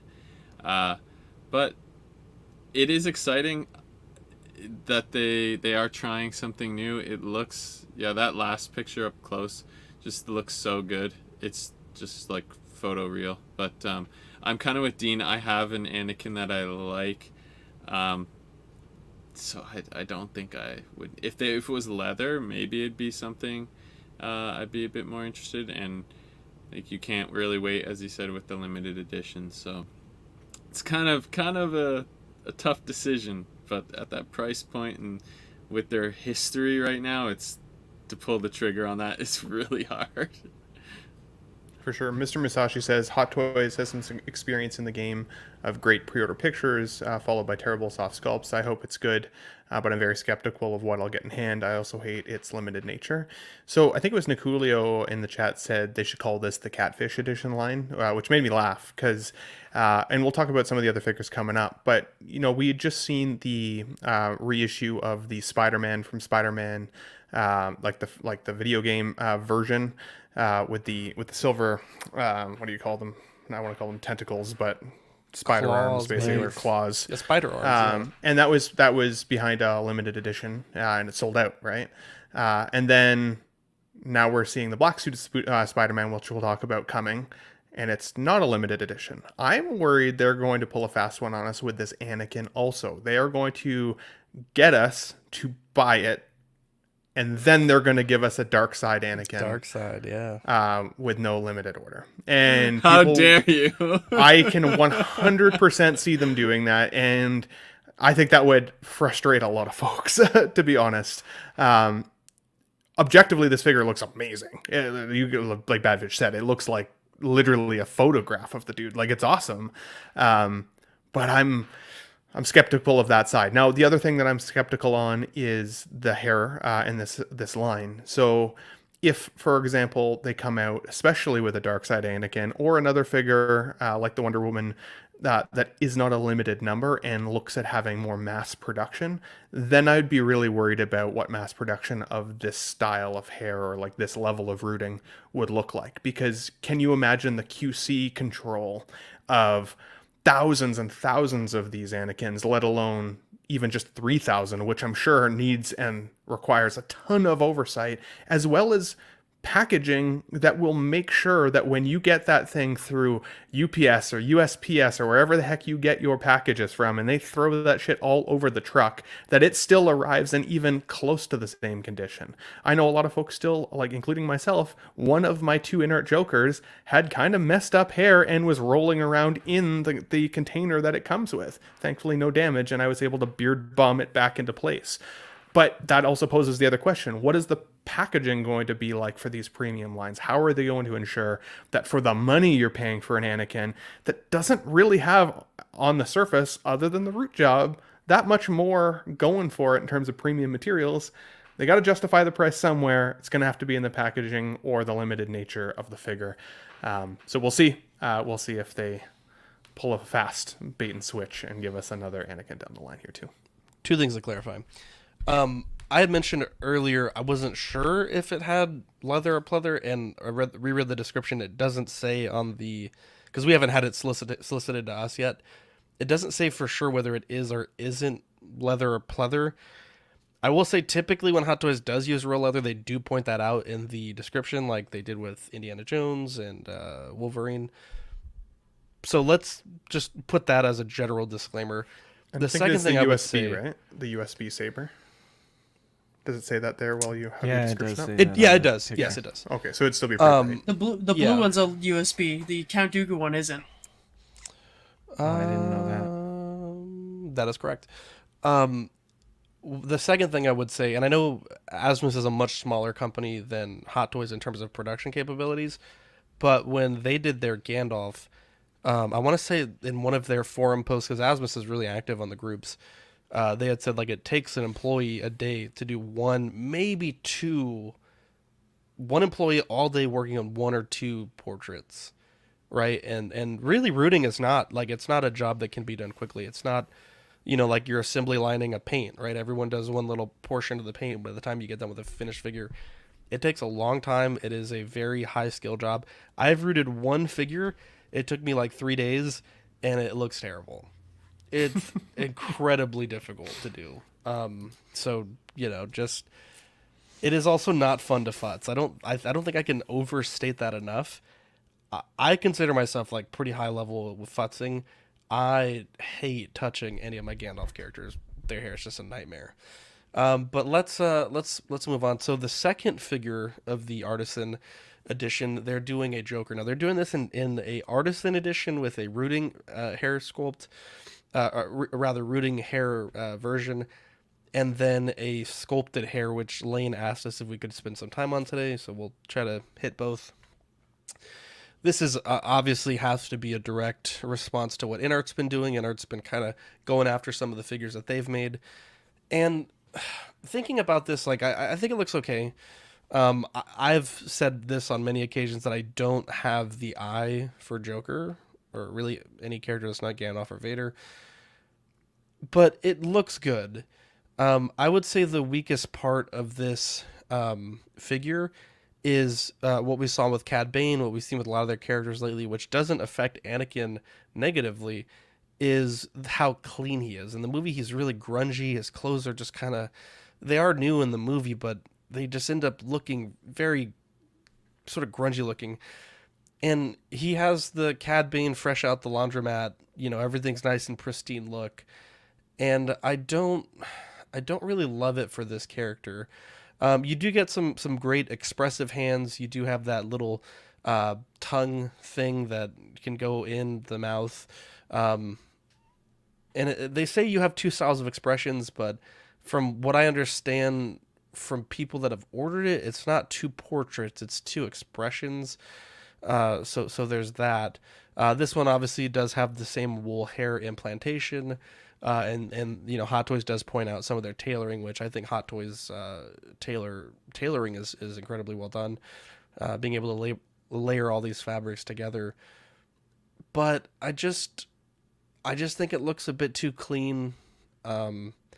And I guess it's really asking the question, like, who is this for, right? Like, I would say anyone that was a Ledger Joker super-fan that would spend this kind of money on a collectible either already has the sculpted InArt or already has the rooted 2-pack. So I don't know who they're banking on that hasn't purchased one. And in our Patreon chat, some people worried that their figures that they paid a lot of money for are going to become less valuable as people try to sell them. So to pick up this one, I don't know that it's you would do that yet, right, based on any of these photos, but it is certainly interesting, and it is going to set up a really nice review for some of these reviewers that we're going to have both to say, look, this is what Hot Toys has given us, this is what InArt has given us. Which of these is truly the best figure? Because Ben always says this, the DX11 was a great figure for its time, perhaps hasn't aged as well in those years since, but now you're going to have a direct comparison of two companies at, sort of the upper echelon of the 1/6 scale game, and it's really going to be a Kong versus Godzilla, right? Like the titans are battling, and we're going to see who's going to make the best figure. So I think it's a great time to be a collector. I think you have a lot of choices. I do have one concern about the InArt that I'll bring up after you guys give your thoughts, but it's a great time to be a collector. This is awesome. Does this only come with one portrait? Just to swap out tongue. Yeah, it Just creates The that tongue different helps the expression. expression. All right, weird. And while you guys are talking, I'll cycle through the sculpted as well. They're basically the same photos. Yeah. In terms of who this is for, because you posed a question, I know that people were able to get the InArt, but you had to go through some back channels, and some people got screwed over. Some people paid for pre-order, and that company didn't ever exist or whatever, and they, a lot of people just didn't want to have to go through that hassle. So this is for everyone else in the global, or at least the American market, who wanted a Joker that didn't get the InArt. So I feel like there's enough people that are out there that want this. There's also a lot of people out there that want to spend $1,200 on a fucking Joker. I think this is cool.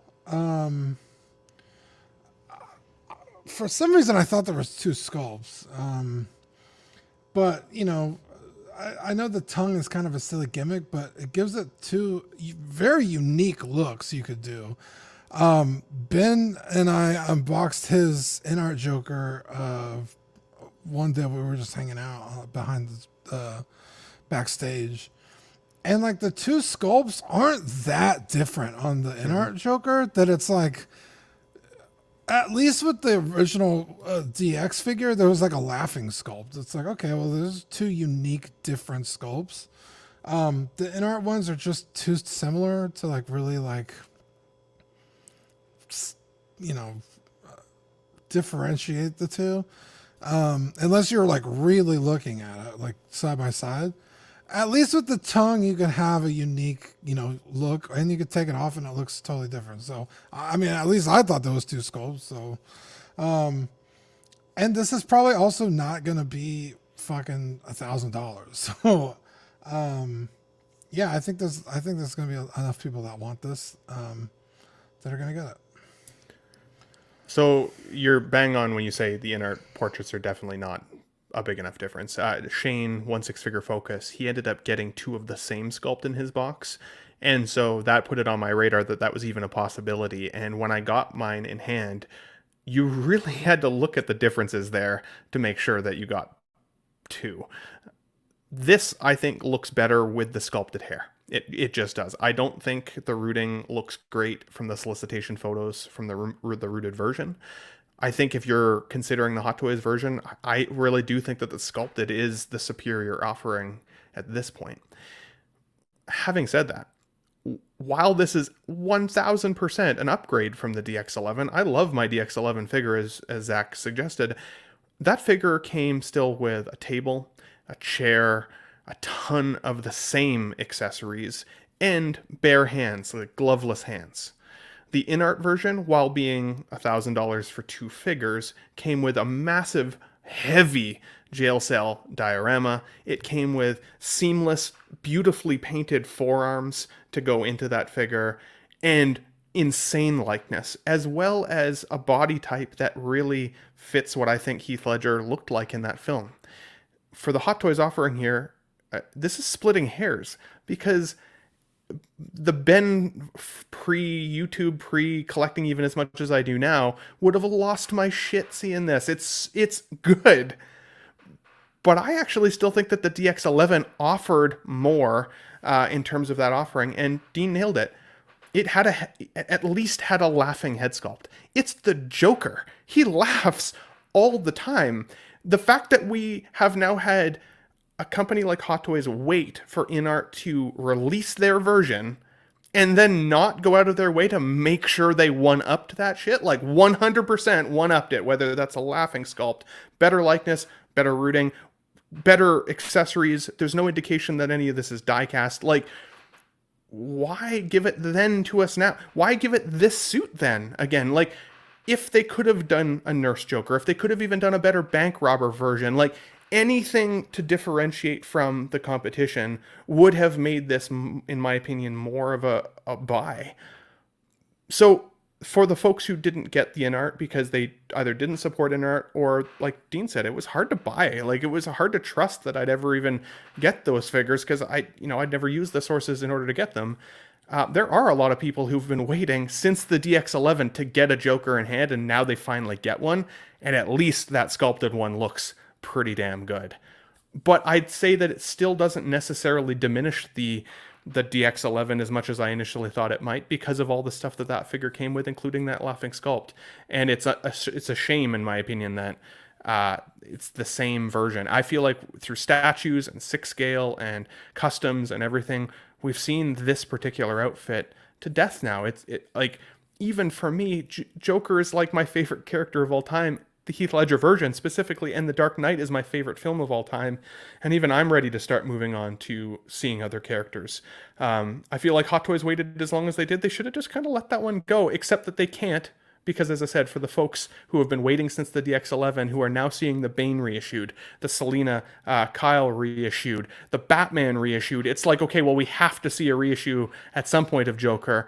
I just thought it would be better than it is, for how long we've waited and for how much competition is out there. And this could have 100% been the opportunity for Hot Toys to really reclaim the flag and prove that they're the best. And it's good, but it's not that. Yeah, I think there are some positives to this.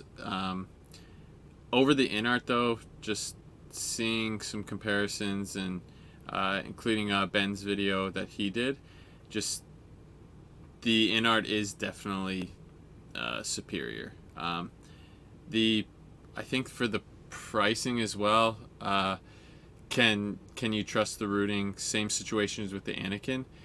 I think there's a lot to worry about with the rooting, the way it comes. Will they even protect it the way InArt did? I don't know. There is a bit of weathering at the bottom of the jacket there, but the one, if you go forward to the first picture where he's in the green vest, that's the only one. This does look good. The only one that I don't think looks good is that picture there. He looks a little, I don't know. I guess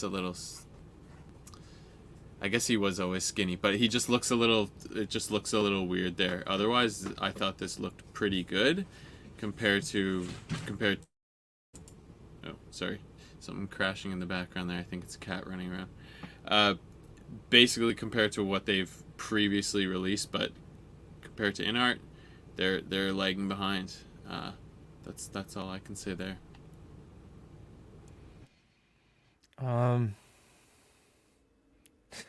don't want it to sound like I'm hating on Hot Toys, but Do the it, InArt, bro. Let that the hate InArt, flow through you, Eddie. in my opinion, the InArt is perfect.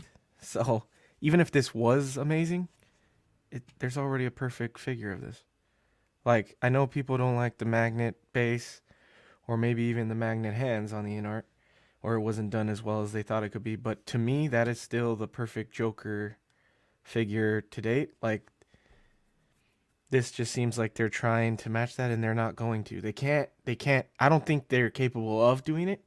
So I feel like, why even try? Because you're going to make yourself look bad.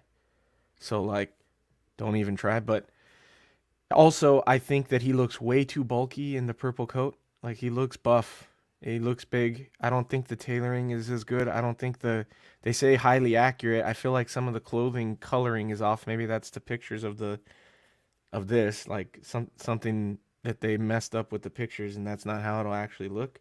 But I'm telling you, I just don't think they could match that InArt. I know it was expensive for the 2-pack and people didn't want to get the 2-pack, and I understand that, and this will be great, but people are naturally going to compare it, and I don't think there's a comparison. If you've seen the InArt in person, it's a perfect figure. So I don't know that we needed this. So I don't know. And yeah, things about it throw me off. Like, the head looks big. I don't necessarily think the tongue is cool, because if it's just a tongue that you can put in his mouth, then that means the other mouth is going to be like cracked open for whatever odd reason. So the expression will be weird. No, like, I think there is only one portrait, so the mouth is scope. either always open with a little bit of teeth showing, or you basically can put the tongue in. Yeah, that's weird. What I was like, wondering. Does the tongue peg in through the teeth? Is it magnetized to? It's just, I don't know. That seems weird to me. Even though the tongue part is a cool head sculpt, because that is definitely something that he did a lot in the movie, and it's cool. Super but iconic. It just seems weird. Yeah, like without it, so it covers the teeth. I don't know. That seems weird to me. It does come kind of with, seem weird now that you say that. Yeah, It looks like maybe magnetized. It's a clips in there kind of, but I was thinking the same thing. How is that even gonna? Maybe it's retractable on the back there with the eyes. wow. Maybe his hair comes off. Maybe like his hair comes off that- and you like unplug it from the inside and goes in. It seems Maybe? like a long ass tongue. It's possible. The DX11 Joker Yeah, had it was- the back of the head come off from under the hair. He comes with accessories that the InArt doesn't come with, which is cool, like some of the weapons and different things. That's a plus. And I know that, the Hot Toy people will be happy, because there was those out there that didn't want the InArt or didn't want the money. So that's cool for those people. They're happy. But it's just, as far as the comparison thing, is the InArt's a really damn good figure. So yeah. Hey, look. Hot Toys got the shotgun and the blade on the shoe. All right? Yeah. They got that. And that's where it ends. Yeah, but it's Look. a plastic shoe. It's not a bit leather. I Look. don't think the InArt shoe is leather. No, it's not. It's I thought it was plastic. cloth. No, it's plastic. What? That is one those thing are I'll give the DX11. The DX11 has a real fabric shoe. Wow. It did, yeah. This one doesn't look like it has that either, though. Here's what I think. I think this figure, this Hot Toys figure, just made the in art look like a deal. Because this guy in Hong Kong is $432. So if he comes to Sideshow, you put 20%, 30%, whatever they usually do, he's going to be over $500. That's half. Well, if you're not counting shipping, technically the in-art Joker was $900. For an extra $400, you get 2 Jokers, a beautiful, what's it called? A beautiful backdrop. Metal, yeah, a beautiful metal backdrop. Yeah. Die-cast weapons, and you get the real seamless arms and all that. I mean, to me, this just made the in-art look like a deal. You can't have him without the jacket because he doesn't come with the ungloved hands. None of the weapons are die-cast. And I agree, I think this one looks too bulky. And he doesn't have, unlike the in-art, he doesn't have a body specifically made for him, so he doesn't have the natural hunch. He doesn't have the hunch. Yeah, the in-art has the hunch. Like, that's the thing I love most about it, is like right now I got him on display and my man's got the hunch. And I love it. Yeah, it's a great detail on the in-art. Yeah. I will say though, I think the sculpted hair is better on this one. I do like the sculpted hair a bit more on the Hot Toys than the in-art. But if we're going if you're going rooted, you gotta go in-art. The hairline's also better on in-art, but yeah. That's what I think. Checking in with the poll, we have 58% for in-art rooted, 27% for Hot Toys. Hot Toys sculpted was 27%. 8% tie for in-art sculpted and Hot Toys rooted. That's quite... I would think the Hot Toys rooted would be that second place. So perhaps the Hot Toys rooted might be the pick. I honestly feel personally, for longevity's sake, I think that the sculpted in art, for that value, I thought it was an excellent figure. Admittedly, you had to futz the hair, which the Hot Toys does look pre-futzed. I didn't love that, but I felt like that was a very strong entry-level figure. And Nick, you made some great points about the shotgun and the little shoe knife, so very good. And I think I'm officially really ready to declare this the Joker War. We're gonna see all these people taking sides, all these comparisons. When this figure drops, it's gonna be absolutely bananas. And supposedly, I'm not sure how they're doing it this year overseas, but I know it is limited. But in the past, you used to be able to pick up some of these summer convention figures at, the overseas conventions. So, in theory, if these are ready to go, you might see comparisons really soon. So yeah, that was gonna be my question. When are these coming? From my one of the guys I follow, he's from Hong Kong. It sounded like they're doing a lottery, and it's more of it's gonna be a pre-order thing. I think. I don't think it's gonna be ready. I see. Okay, because he was complaining about how the lottery system was working, but yeah. Now, these are some photos here. I know we've kind of talked on this quite a bit, but comparing the Hot Toys and the in-art, I have some different photos of the sculpted version, some different photos of the rooted version. I feel like I like the tones and the weathering, and it just looks a bit better to me in that hunch. I think you can't unsee that. Some details in the paint between Hot Toys and in-art.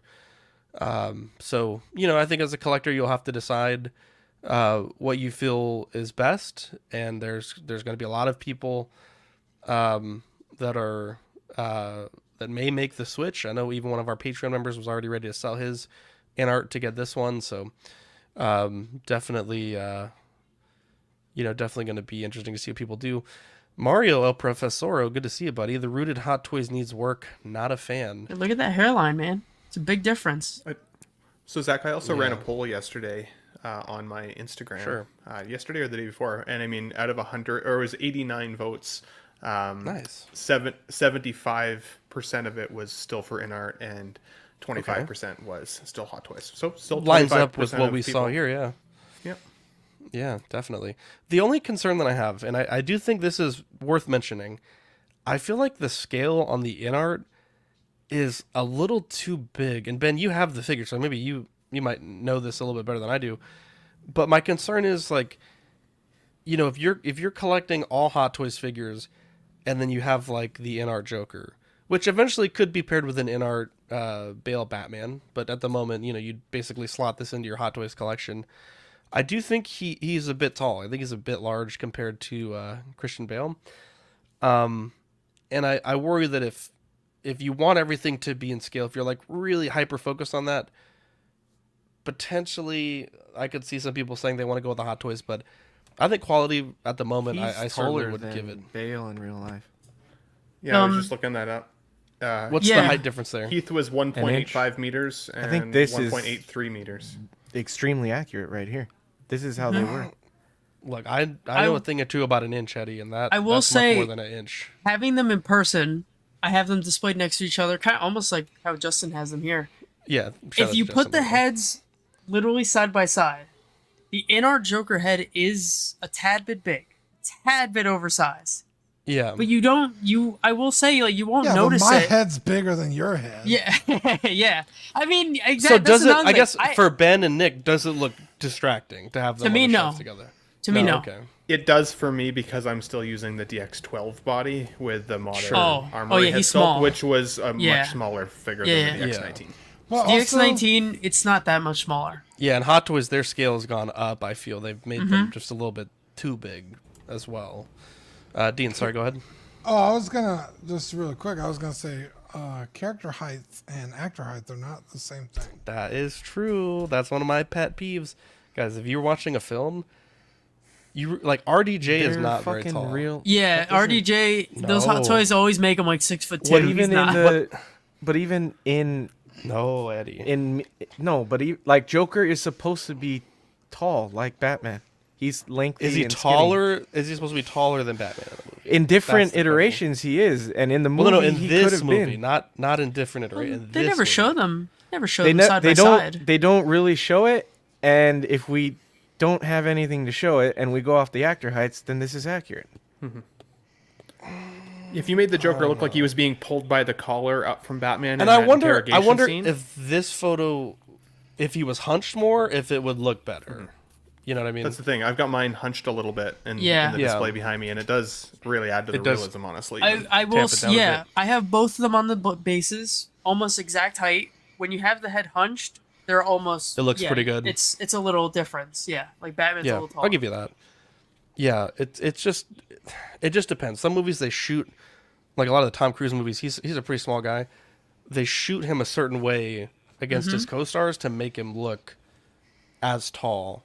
I don't know that they did it with this movie, but yeah, apparently he's taller. I didn't know that, so I should do my homework, as Mario would say. Now, this right here is the greatest thing Hot Toys has ever released. Forget everything about Anakin and Joker. This right here, and I said this when the limited red suit went up for order. I said you really have to consider how much of an impact that suit is going to have in the game. Because they're going to make a black suit. And even then, we don't know how much of an impact the black suit is going to play in the game because they've shown Venom in the game. So obviously he's going to lose the symbiote at some point. But this right here is the greatest thing. I don't think I've ever been more excited for a Hot Toys anything than I am for the Spider-Man 2 black suit Spider-Man figure. To me, this is a must-have in the Sideshow / Hot Toys exclusive, which is the sort of half transformation portrait. This is fantastic. I will be honest. I'm not a dopo or any of that. We got Brian in the chat, so shout out to Brian. But I will be dopoing this. I'm not gonna miss this exclusive. Usually they have like a 3-day window with Sideshow exclusives lately. This to me, like Mario said, was the standout announcement. This took the cake over the Artisan line. They kept all the really cool, like Ben said, the arms of the Spider-Man. You had the black webbing from that first appearance look. They kept all the cool shit. They made all the webs black. They gave you that little arm tendril piece. This is so fucking cool. This is a must-have. I will own this. I will be pre-ordering this day one. This has genuinely been the most excited that I have ever been for a Hot Toys in years. This is fucking fantastic. Dang. Take a bow, Howard. Damn. Take a fucking bow, bro. Damn. This is a bussin'. I'm really glad Zach likes this because let me tear it apart. So, what the fuck? No, I'm just kidding. I do have an issue with like because it's a symbiote suit, right? It's alive. It's tendrily and gooey, and for the most part, the texture, they've got the texture. But there's also like these weird, like tactical pleating, like lines in the suit that it's like, why would that be there? That makes no sense at all. You're not wrong. That does strike me as odd, but that's also not a Hot Toys problem. You know what I mean? Like, that's just the design of the suit. But I completely agree with you, Dean. Yeah, I'm not sure because even in the trailer, when he gets the symbiote and it like takes over, it's almost like very like muscular. So I guess we'll have to see it in game to really be like, okay, the Hot Toys is accurate or not, because it just looks weird. It's like, why is all that little tech design there? But yeah, I mean, not only did you get the arms from the advanced suit, but you also get the Venom gooiness on it. That's fucking cool. They could have easily just thrown the arms in there. Nope, they added the goo. The swap out hand parts with the goo, also very cool to see. It looks like it's gonna be a pain in the ass to pose, but honestly, like, if you have this in a museum pose on your shelf, it's gonna be a fucking eye catcher. It's a solid, and finally put Zach on the board. No, it was me. Or you had it too, Zach? I forgot. Okay, Ben, I had it first. I forgot. You copied half my list. I did not copy half your list. I thought I forgot. Sorry, I got excited. I was like, wait, what? Okay, I got a lot to say about this real quick. So, first of all, if you got your hands on the limited edition red suit version that just was reissued with those particular metal arms, I wonder if you get this version and that version, if you could swap out the metal arms on this figure with that figure, as well as the transforming head sculpt potentially, and have that figure look like he's mid-transformation, and then beside this version that's like full transformation. A, that would be really cool if that's a possibility. B, I'm with you, Zach. I have not been anticipating a pre-order window go up for a while as hard as this one. I keep checking every day to see when it's going to post the window so that I can lock it in, because I'm 100% going to get it. I think it would look awesome even just in my current display. What it also really gives me hope for is a Venom figure with the white symbiote spider on the front. Come on, go deep on this line. Give us that figure. How cool would that be? I would still keep my other Venom that I got in the display. That's my movie Venom. This is like the comic book iteration / one of the games that I think I'm most anticipating this year, like, figure of the collection. So I'm good with both. I really, really like this offering. I'll be curious to see how it holds up over time with the suit over top.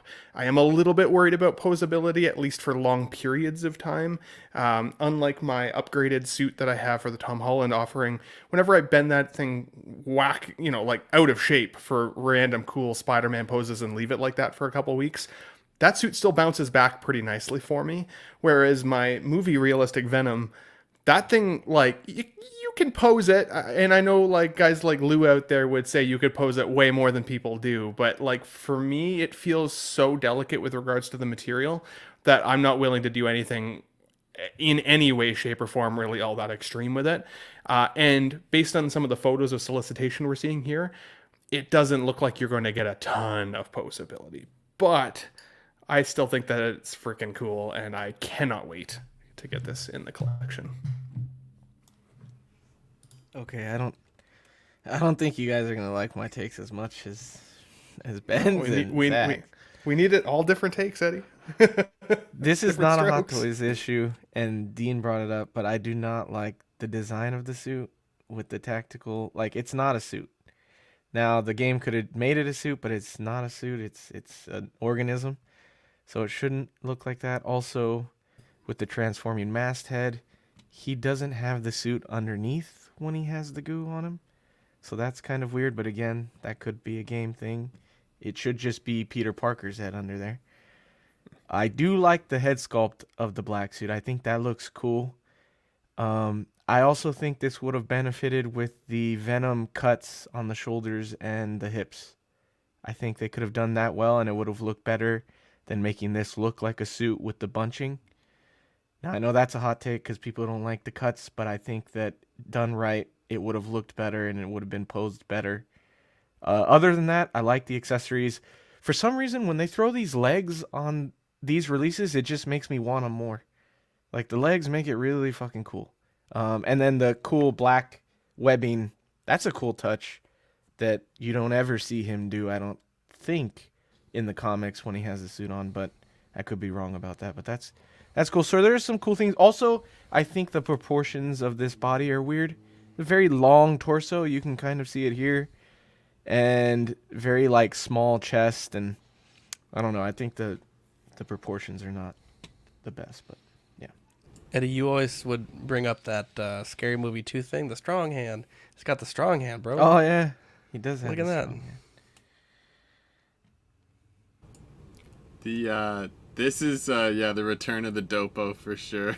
I mean, this is like childhood 90s Spider-Man.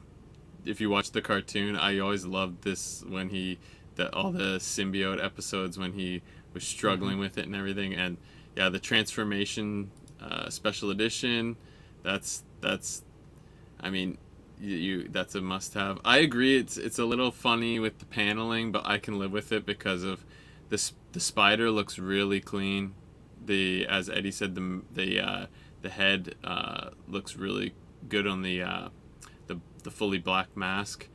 But yeah, this is really cool. Yeah, just there's a lot of positives I have to say. The only I think nitpick is you can kind of see on the arm. There's another picture that shows the arms very bunchy, but I'm hoping that the suit bounces back and it's not too much like the Venom as Ben was discussing there about the Venom material on the movie one.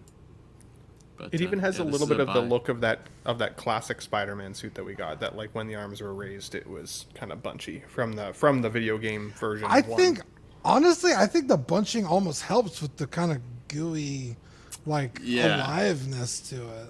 And I'm hoping that if they've got this new upgraded, I don't know how they described it there in the one picture, but the new suit, hopefully it's durable and takes those folds and can bounce back. Our buddy thinks that the black suit is mid. How dare you? Oh, Carlos. Do you think we'll get other Venomized? Do you think we'll get other Venomized versions of the suit from the game, like that the Venom is within him and it's going to go to other suits? I wonder. I mean, so in the game there will be other. They already said that every skin in the game will have a symbiote opposite. So when you switch between, I doubt Hot Toys is gonna make all of them though. But dude, I love this. It doesn't make any fucking sense.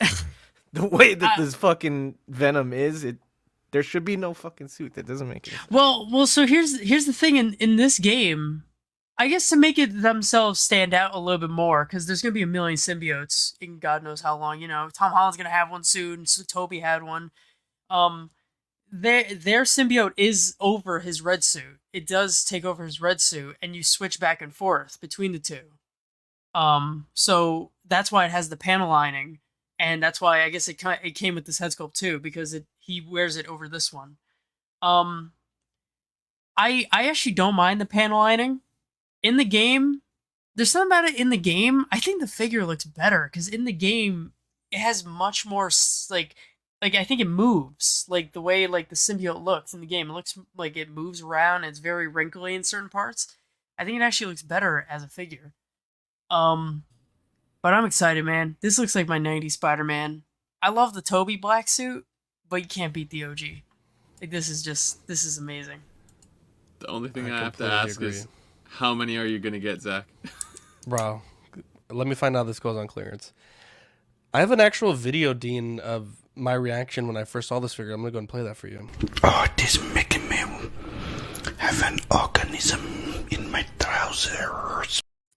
What the hell? Bro, I was so fucking excited, bro. An organism. And I felt terrible that morning. I feel much better today, but I was struggling. And I woke up and I saw this, and I almost like Willy Wonka or Charlie's uncle fucking hop right out of bed, bro. Jesus. It's Or crazy Grandpa, there you because go. Peter, Willy Wonka Peter, myself. it's Oh, crazy Grandpa 'cause Joe. Grandpa Peter Parker felt like he had an organism on his whole suit.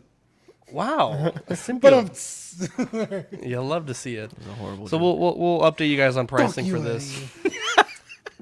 The Tony Stark Mark 7 suit up version. I don't know who's asking for this. Obviously a very iconic scene.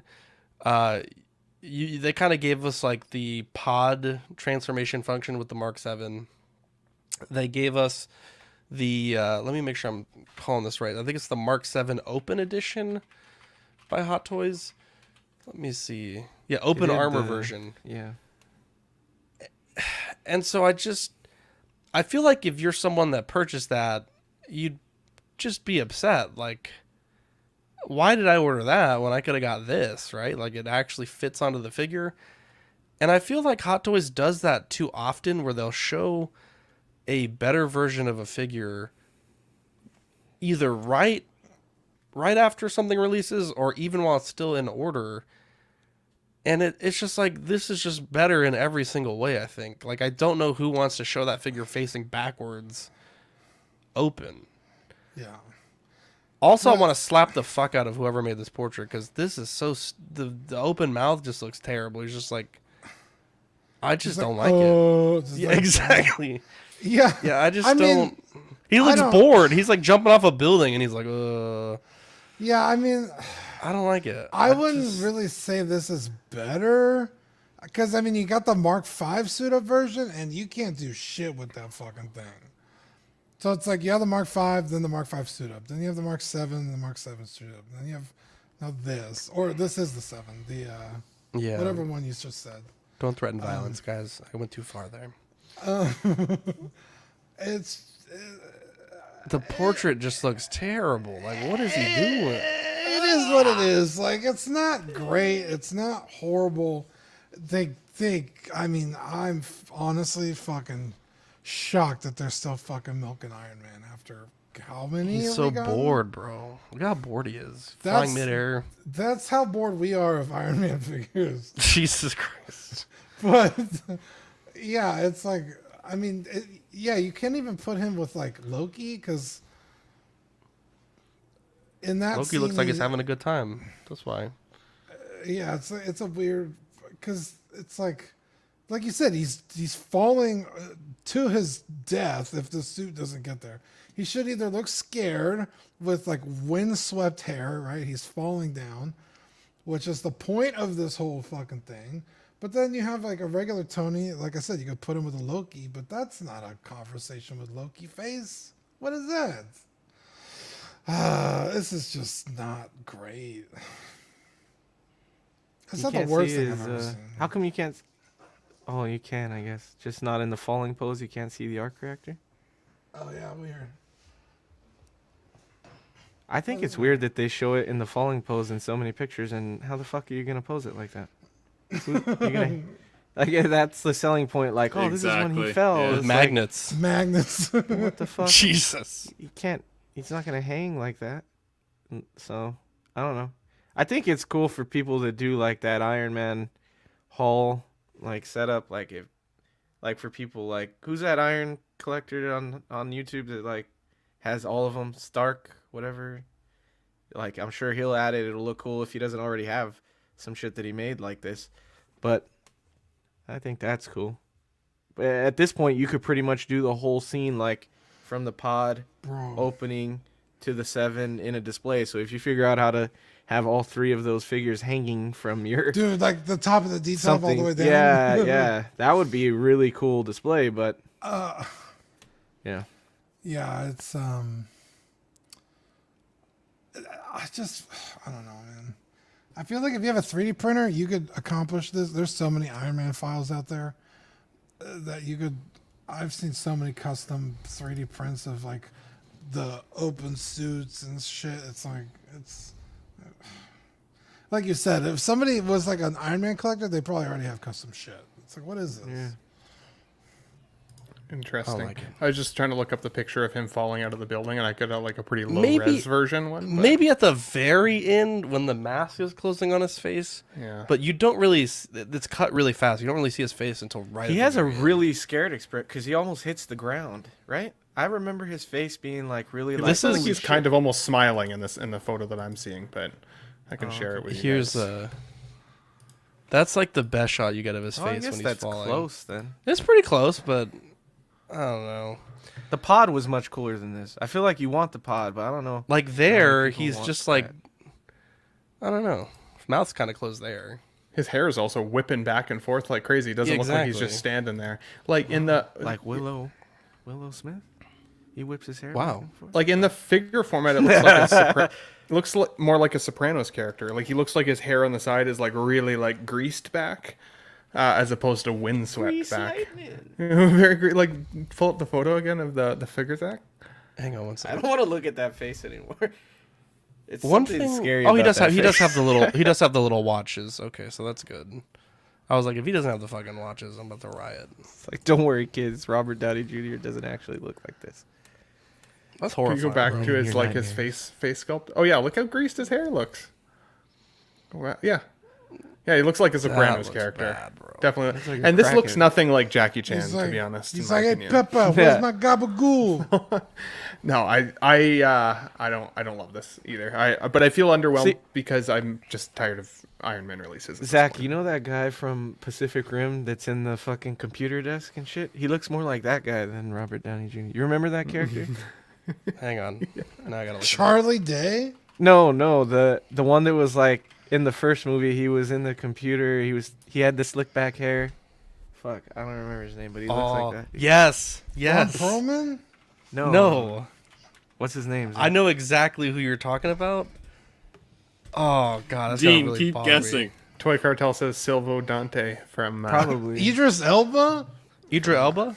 Yeah, he looks like Idris Elba. does look Let's like see. Silvo Toy. Those are the only actors I know from the movie. Fuck, Eddie. God damn, it's gonna bother me. I'm gonna Look at up the full cast Pacific right Rim, now. motherfucker. Ghost Tab says Tony Stark's expression matches mine when I saw the photos for this. I can see it. Yeah, it's like underwhelmed. That's the best description of this. Like, are you sculpt. serious? Or the face, not the head sculpt, the face. His name is Clifton Collins Jr. Yeah, that's what I meant. Does this sculpt come with a tongue that's we can put Jesus. in and out or no? Good reason to get that. Okay, you're not wrong, Eddie. I'm gonna give you a bonus point for this. That looks more like the motherfucker we're looking at right now. I kind of dig it. Oh, that's fucking Vegan Police. Look up Silvo Oh, Dante. it is Vegan Police. Yeah, that's Oh, fucking Vegan great Police. call, Dean. Yeah. I did it. Yeah, it looked like that too. Let's Milk and eggs, bitch. Let's move on, so we're not here till 2 a.m. These next three we'll group together. We got Black Sun, Shadow Moon, and Battle Hopper. And I'll be honest, I have I don't really know a lot about these. I think it looks like they're made well though. They have those cool little greeblings on the engine, and the I don't really know motorcycles, but I guess the tachyometer, the speedometer. I think that looks pretty cool. But I don't. It's like a cafe racer bug. I like how they always point out like meticulously crafted mechanical details. Oh, you mean like a fucking bike should look? Why are you pointing out that put it the looks shoes like a in bike? the accessories? That's how it's parts, supposed like, to bro, look. that's just shoes. The fuck are you talking about? The green paint job looks cool. I like that. I'm with everybody on this panel. I'm assuming I don't know shit about Kamen Rider, but Kamen Rider shit sells. Fucking SH Figure Arts has like an extensive line, and they still pump out figures today.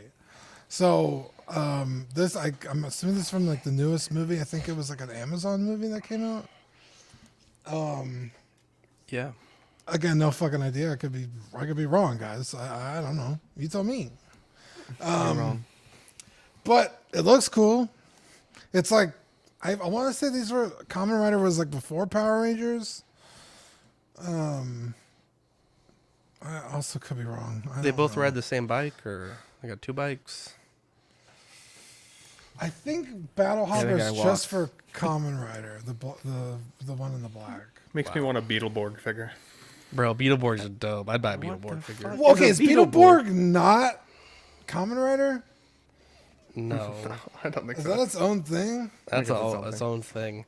We'll move on. League of Legends, Kaisa. Dean, you know all about League of Legends. Yeah. I don't play League of Legends, but they release a lot of like what do you call them? Like FMVs? That's what they used to be called. Like promotional videos on YouTube and stuff.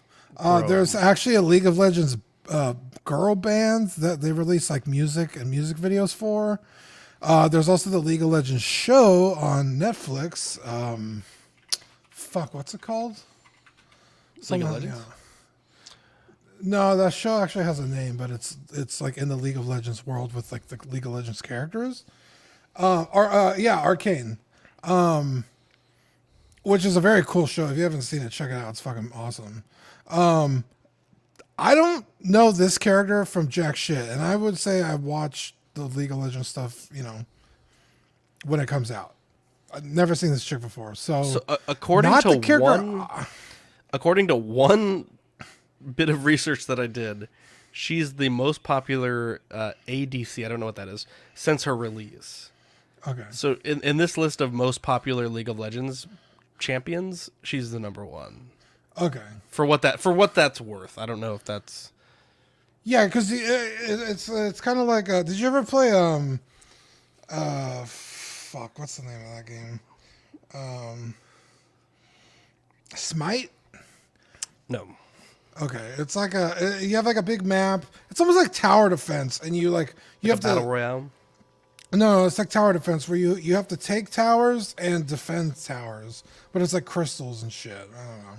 And that's League of Legends. Yeah, I saw Linus play that once. Okay. You could select different characters, and each one has its own thing, and you try and beat your opponent before they beat you. So there's tons of characters you could pick from. So she is, from what you said, she's the most popular character that people pick. So. And I did find a second source right now that said that she was. Wellington says Kaisa looks like a grown-up Alita battle angel. I thought it was. Dude, that's like, what I thought too. Holy shit. Not a character I would buy. I'm not familiar with this character. I guess because I don't play it. But there's other characters that I would buy from this line. So this is cool to see. So I do like that. Anyone else want to touch on this? If not, we'll move to the movie of the week. Oh, fuck, touch it. Wow. Jesus. Anybody? I did think it was Battle Angel as well, or Alita. I think it could look cool with your Alita figure if you don't know what else to pair it with, though. Could be a cool pairing. Yeah, I mean this line has like potential to go fucking deep, so we'll see what they do. Love it. Or actually, real quick, showing us what's on the board here. I picked up 2 Joker and Black Suit Spider-Man. I didn't get the full points for Joker because I didn't pick the nurse out, or I had picked rather the nurse outfit. Dean the Dream Martin with 3 picks out of 4. Marco with 0. Ben with 1. And Eddie with a tentative 5 points if Gideon goes up for pre-order. So you had to pick the character and the iteration. So very cool there. We do have some stuff from the rumor mill that hasn't populated yet. So John Wick Chapter 4, Mark II diecast remake, Mark 42 diecast remake, Mark 47, the Flash second suit, Prey, and a quarter scale Mark II or Mark 6. So we'll keep an eye on that. Usually a lot of people tune out for this point, but I just want to thank everyone in the chat for being here. We have about 90 people watching right now, so we appreciate it. Smash that thumbs up. Subscribe if you haven't. Be sure to enter our Carnage giveaway. Bonus code was Dean Strikes Back. Gets you 2 entries if you haven't entered yet. Unfulfilled and facing financial ruin, actor Nick Cage accepts a $1 million offer to attend a wealthy fan's birthday party. Things take a wildly unexpected turn when a CIA operative recruits Cage for an unusual mission, taking on the role of a lifetime. He soon finds himself channeling his most iconic and beloved characters to save himself and his loved ones. I love this movie. I had the smallest issue with the plot where, this isn't a huge spoiler, but he lands on the private airline and he gets out and the CIA people are expecting a spy. And like, they never really say, at least that I recall, what happened to that spy. And they're like, oh, we'll just recruit Nicolas Cage. Like, it's just such a random plot, but I get it. Like, you have to get from the point A to the point B, and I can live with that. When I saw the trailers for this movie, I was really worried it would be a worse version of The Dictator, which is one of my favorite movies of all time. Almost started World War III. And I'm happy to say that it wasn't. Lots of unexpected stuff. Nicolas Cage. It's a very tongue-in-cheek film because for years he's been taking on these really random roles to sort of get himself out of this dire financial situation he had found himself in. And it's very much an art imitates life type film. This is just such a wonderful film.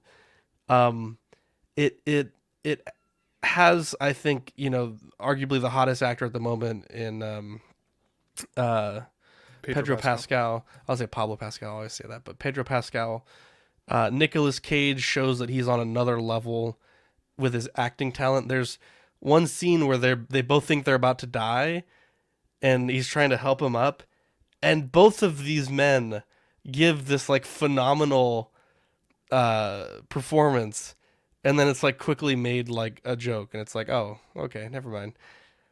It's so fun. This movie is fantastic. Lots of twists, lots of things that you don't think will happen, lots of scenes that get very emotional, and then you think something's going to happen and then it doesn't, or it does. Boy, this was a good film. I really enjoyed it. I'm at like probably 9.5 out of 10. I've really had fun watching it, and I recommend that you watch it. Sam Gist. This one it was a little bit more of a premium movie. We usually do like things that everyone can stream. I had purchased it on Vudu with the digital code. You can get it for like, I think like $5 or $6 on the digital code groups, or you can rent it, of course. Yeah, I didn't watch this. I didn't know what the movie was until I wasn't even sure I was going to be here today, and then I couldn't find it streaming anywhere. But I have seen some scenes on TikTok, and it looks fucking wild. So I'm excited to watch it whenever I get a chance, but I already kind of saw the ending, so don't worry about spoiling it. Eddie, did you get a chance to see it? I forget now. Yeah, I didn't watch it this week, but I watched it a while ago. I think it's really funny. I think Nicolas Cage and Pedro Pascal are great together. There was something I heard about the making of the movie. So when he shows the Nicolas Cage collection to him, and he looks at the pillow and he's like, "That's a little weird." I guess that pillow wasn't supposed to be there. Yeah, I say pillow and not pillow or whatever. Now I just noticed that because someone always gives me shit for that. I say didn't pillow. realize it. But that wasn't supposed to be there. That was something that Pedro Pascal had made, and I think he had like something like 25 of them made or something for the cast and crew, and like he wanted to get Nicolas Cage to sign it, and Nicolas Cage thought it was weird, so Pedro Pascal like hid it in the collection when they were doing the tour, and he was all like, "That's weird." Like that was a legit thing that had happened, so that was pretty funny to hear. But yeah, that meme when they're on LSD is like one of the greatest things that's come out of this movie, bro. Amazing meme. Yeah, they're great together. And I think it's a pretty different role for Pedro. I feel like he doesn't do a ton of like comedy. I guess he did like Kingsman, where he kind of was funny, but it's different for him, and it's great to see Nicolas Cage doing like more stuff. He did Wonder Woman 84. That movie was a fucking joke. Yeah. Well, you're not wrong there. Jesus, that was good. But yeah, I really did like it too. It's not one that I would rewatch a ton, probably, but it's definitely worth a watch at least. So, I thought the story was a little like crazy. Like when I went in to watch this, I didn't think it was gonna get all like a whole CIA kind of thing, you know. So that was interesting. But yeah, for sure. I was introduced to this movie similar to like kind of what Dean was saying with all the memes. I'd never even heard of the movie until I saw the meme of Pedro and Nick looking at each other in the car. And so I purposely didn't watch any trailers. This was on Canadian Crave television, so I was able to stream it through Crave / HBO. Happy to report that I loved this film. It even actually made me tear up at the end. It tugged on one of my heartstrings in just the right way, and I was like, man, like when you see a film where a character needs to be their actor self, sometimes that can feel like a little weird. Well, not exactly the same example, but even one of the Oceans movies where Julia Roberts has to pretend to be Julia Roberts, and it just happens to be that she looks exactly the same as Julia. Like that kind of stuff is a little weird to me in a film. They did this perfectly here. They made me believe that I was really truly watching Nicolas Cage in his life just go completely freaking sideways. And I would say, without spoiling like the plot, up until about the 3/4 mark, I really truly didn't know what Pedro's intentions were. I didn't know if he was a good guy or a bad guy. And I was amazing. It kept me engaged with that character the whole film to find out where this was all going and what was going to actually happen as a result of this meeting. So it was funny. It had great heartfelt moments. It had great parenting moments. Like there was a lot of stuff in there. And there was a lot of stuff that just like was fun to watch, like the LSD scene, like Eddie said. So, yeah, I would 100% recommend at least watching this once, if anything. I don't know if it's got a ton of rewatchability for me, like Eddie said, but it was absolutely worth the watch for sure. And Mr. Musashi says, haven't seen this movie yet. Gonna have to give it a watch. The title of the movie is like the CW Crew. I legitimately have excitement when y'all tells me the show is upcoming. So that was awesome. Thanks for tuning in, buddy. Now, Nick, I know you were kind of last minute and you had some work stuff come up, so you weren't able to watch it. So I don't want to put you on the spot. But Badfish, you had watched it. I think you really enjoyed it. Yeah, I'm not necessarily a Nick Cage fan either. Sometimes he's a little corny or cheesy, I guess. Boo this man. With the way he acts. That's high praise. But I actually really liked it. It kind of endeared me a little bit to him, and right? There was a bit of CGI that I was like, it's a little funky, and there's one moment I wish I could talk about actually, but beyond that, the movie was a lot of fun, lots of twists and turns and stuff like that. And yeah, the struggling, I don't know. I definitely believed the struggling actor story here as well. But it was fun. That was funny. You know, one thing that I didn't mention that I remembered as we were talking about it, when they watched Paddington 2. Is it 2 or 1? Yeah, me too. And he's like, 2. Paddington I 2. fucking told you. Which I actually have heard is an amazing movie, by the way. Yeah. I've heard other people say that too, which made me laugh. So now I kind of want to watch Paddington 2. The one small thing I noticed when they were trading shoes, he gives them 2 right shoes. Oh, did you? I didn't know. Did they swap the second shoe? I didn't understand that scene. You like swapped one shoe and then they were just like good to go. Maybe I missed the second shoe. They eventually swapped this. Yeah, they traded one to like see what they looked like on each other, and then they're like, let's permanently swap. And that scene was so hilarious. Yeah. I saw the scene on TikTok where they go into like the trophy room of all the like movie relics. And there's a movie Nick Cage is in. I've talked about it on the channel before. It's called Mandy. And it's almost like not that like well known of a movie, especially even for a Nick Cage movie.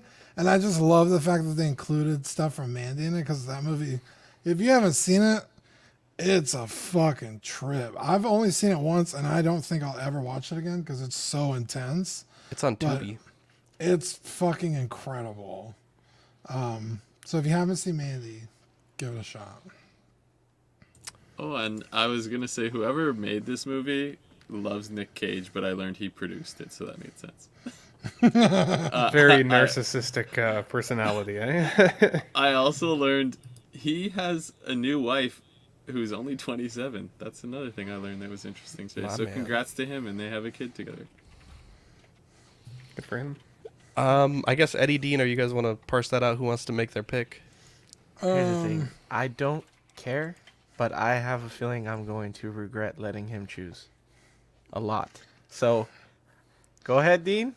Well, how about I'll say mine, you say yours, and the panel decides. Okay, Deal. that's fair. Oh, I was gonna pick. Oh, okay. I was gonna pick Conan the Barbarian with Arnold Schwarzenegger. Holy fuck! Your choice, great. Go ahead. We don't even need to choose again. Really? Wow. Okay. Yeah, that. So when my pick was Where is coming that streaming? Oh, it's on Netflix, and I believe sweet. Amazon. I don't think I've seen that one yet. When my pick was coming up, I haven't either. When my pick was coming up, we had just watched the Arnold documentary, and we were like talking about Arnold stuff. And I had gone back and watched Commando. Dang, that again. was the last time you streamed? Yeah, was a while ago. it's been like almost 4 weeks. Holy shit!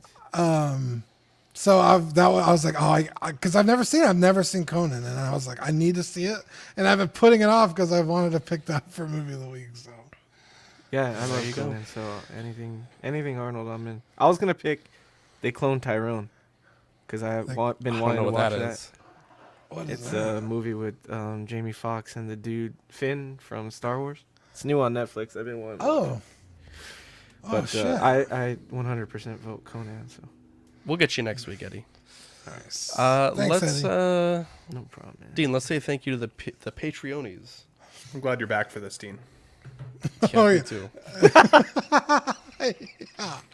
Oh, give a quick shout out to Ian CV, Renee Mendez, Eric Mariscal, Quinn Aguirre, King Louie, Mark Pearson, Paul Schreiber, Equan. I also have a bone to pick with Equan. Chris Valencerina, Ben Thomas, Chris Letty, David Jones, Sam Giss, Daminator, Joao Bretta, Thomas Clark, Eric Switzer, Six Guns Figs, Billy Badfish, Toy Cartel, Sweet Danny Lee, Deanie Martin, Stephen Krepp, Big Old Fern, Caesar Marquin, Mark Phillips, Lisa Martin Bomansky, Rick DeGregorio, Ricardo Valdez, Jose CZ, Erwin Ezecina, The Illustrious Rainer, Alad Morgan, 2 Wad, Derek B, Aries Portillo, Alvin J. Sorry, I can't see that top name.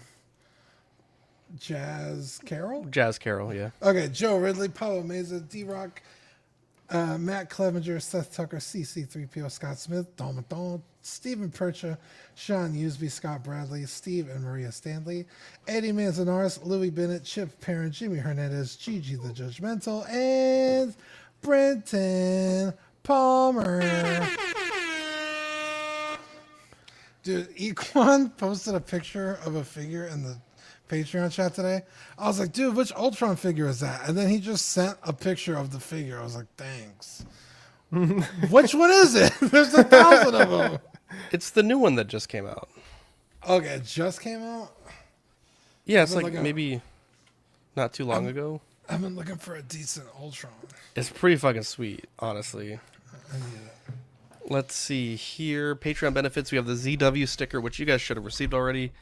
The next package will just have the one Small Talk new logo sticker.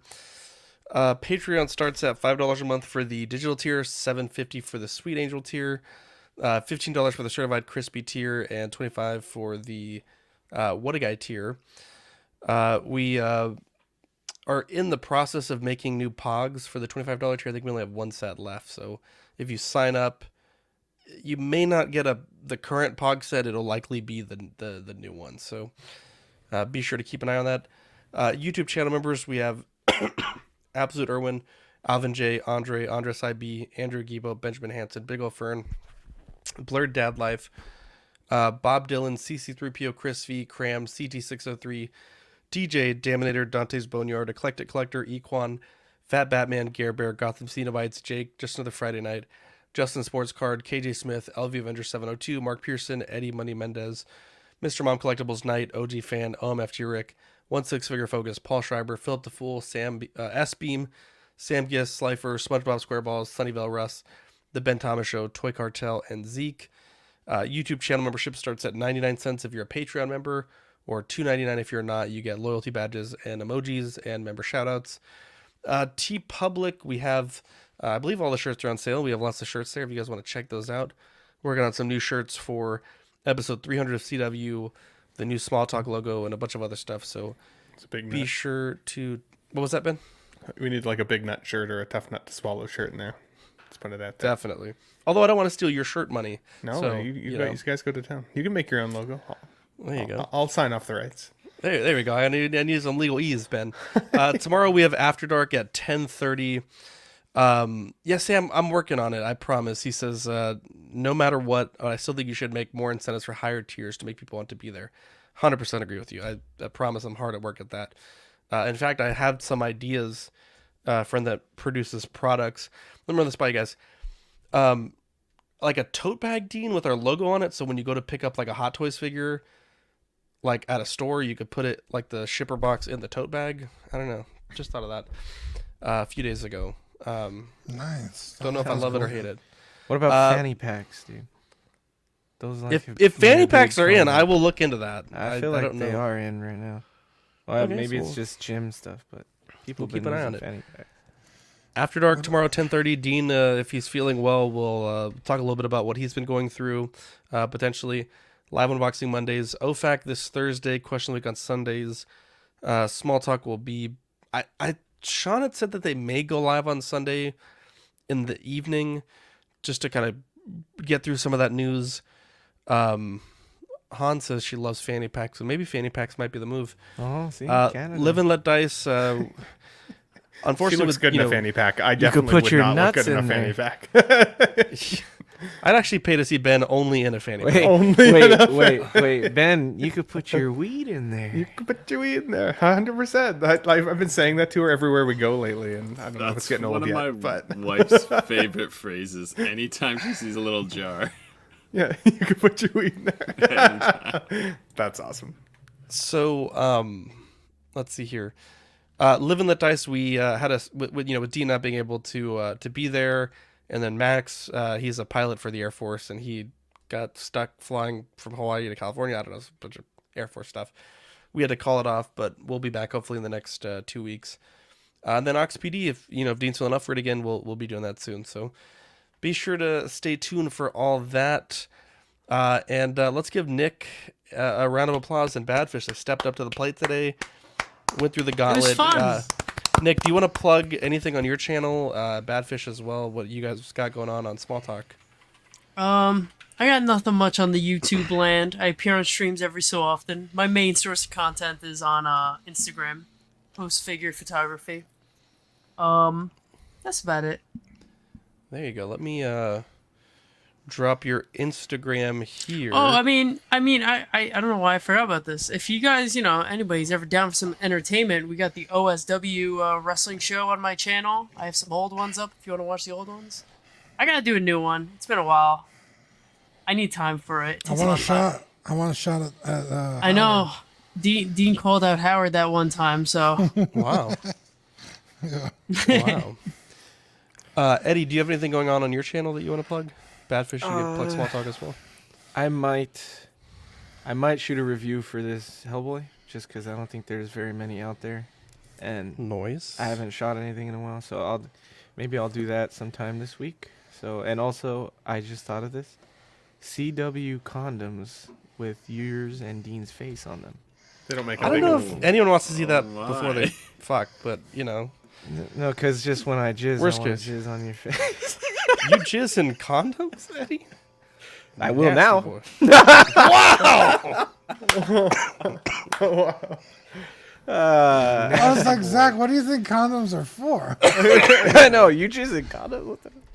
We're not all popping in kids in the oven, okay? all trying to years. knock women up. Oh, I would lose it. You know what's cool immediately if I though? saw Zach's You know what's face. cool, Zach? I At love least you, buddy. in at least in your case, if it comes out half black, you're not worried. Whoa! Oh my God! How dare you! Emotional, damn it! I don't think. Jesus! I thought you were gonna be, seeing one dead Latino right here. Jesus, Eddie! I love that clip, bro. That may be the most wild thing anyone's ever I don't said. think you're allowed to say that. Come on, Eddie has returned. Holy shit! Fully. Jesus Christ! Oh my God. Jesus, Eddie. You're not allowed to shout out anything anymore. Well, it's been good having Eddie on the show. This is last episode, but God, that was pretty good, honestly. That was really brilliant, but God damn. Jesus. I'm sorry. I'm sorry, Mario. I'm surprised Mario can still hear at his advanced age, but he God. can. Wow. I'm just kidding. I love Mario. Shout out to Papa Marco on his birthday this evening. That's why Marco could not Father's be here. birthday. The Oh, father's Papa birthday. Marco. Okay. Yeah. Yeah. So yeah, shout out to Daddy Marco. Also, Gigi. and yeah, Gigi's she's Taking the bar. taking her bar, right? So good luck, Gigi. We're thinking of you. You got it. She's told us very specifically to not ask any questions unless she tells us. So we will do that as a community of folks who love her. Also, I should be getting a Moon Knight figure this week. Should be here tomorrow, which is cool. I'm really excited about that. And Big Peps or Scott Bradley has also sent me his 89 Joker, the Jack Nicholson version. So Very I should get nice. that at some point this week as well. So it's an exciting figure week for me. I'll get my thoughts and maybe some shorts and a video and stuff up on the channel. And then if you missed it, Let's Get Nuts on Sunday this coming week. We'll be back because there's so much to cover, as well as if you missed this past Sunday show, make sure you check it out. We had some great panelists on there, and it was a fun time. Really, really fun Sunday show. So let's get nuts. And Eddie, you're welcome to come back. I know I said you were dead to me for missing one, but love you, buddy. So. I appreciate you. I'll try to be there for the next one. Also, shout out to Megan Fox's Instagram. I don't know if you guys follow her, but Whoa, hang lately on. she's been like posting a lot. She's of single, pictures. bro. So It's exciting when Ben gets an old figure because you know the reissue's incoming. Oh, every time. I'm surprised we haven't seen the Christopher Reeve yet, honestly, because as soon as I bought that from John, I was like, it's going to come next week. Very, very soon. You're not wrong. Thank Damn, you, I just saw though. Megan Fox's nipples on Instagram. Holy shit. I fucking told you that.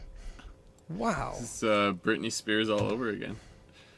No, I'd rather see Ay, this, to be Dios honest. mío. It sounds like a better version, but Suddenly the I don't panel even know goes if we can quiet show and we're this on all on our screen. phones. Screenshots. Send me those screenshots, Dean. Just screenshot yourself. You guys are ridiculous. My hands are full, Dean. Come on. Oh my God, is that a little bit of clam chowder? Screenshot that too. Anyways, I'm Zach. I'm Dean.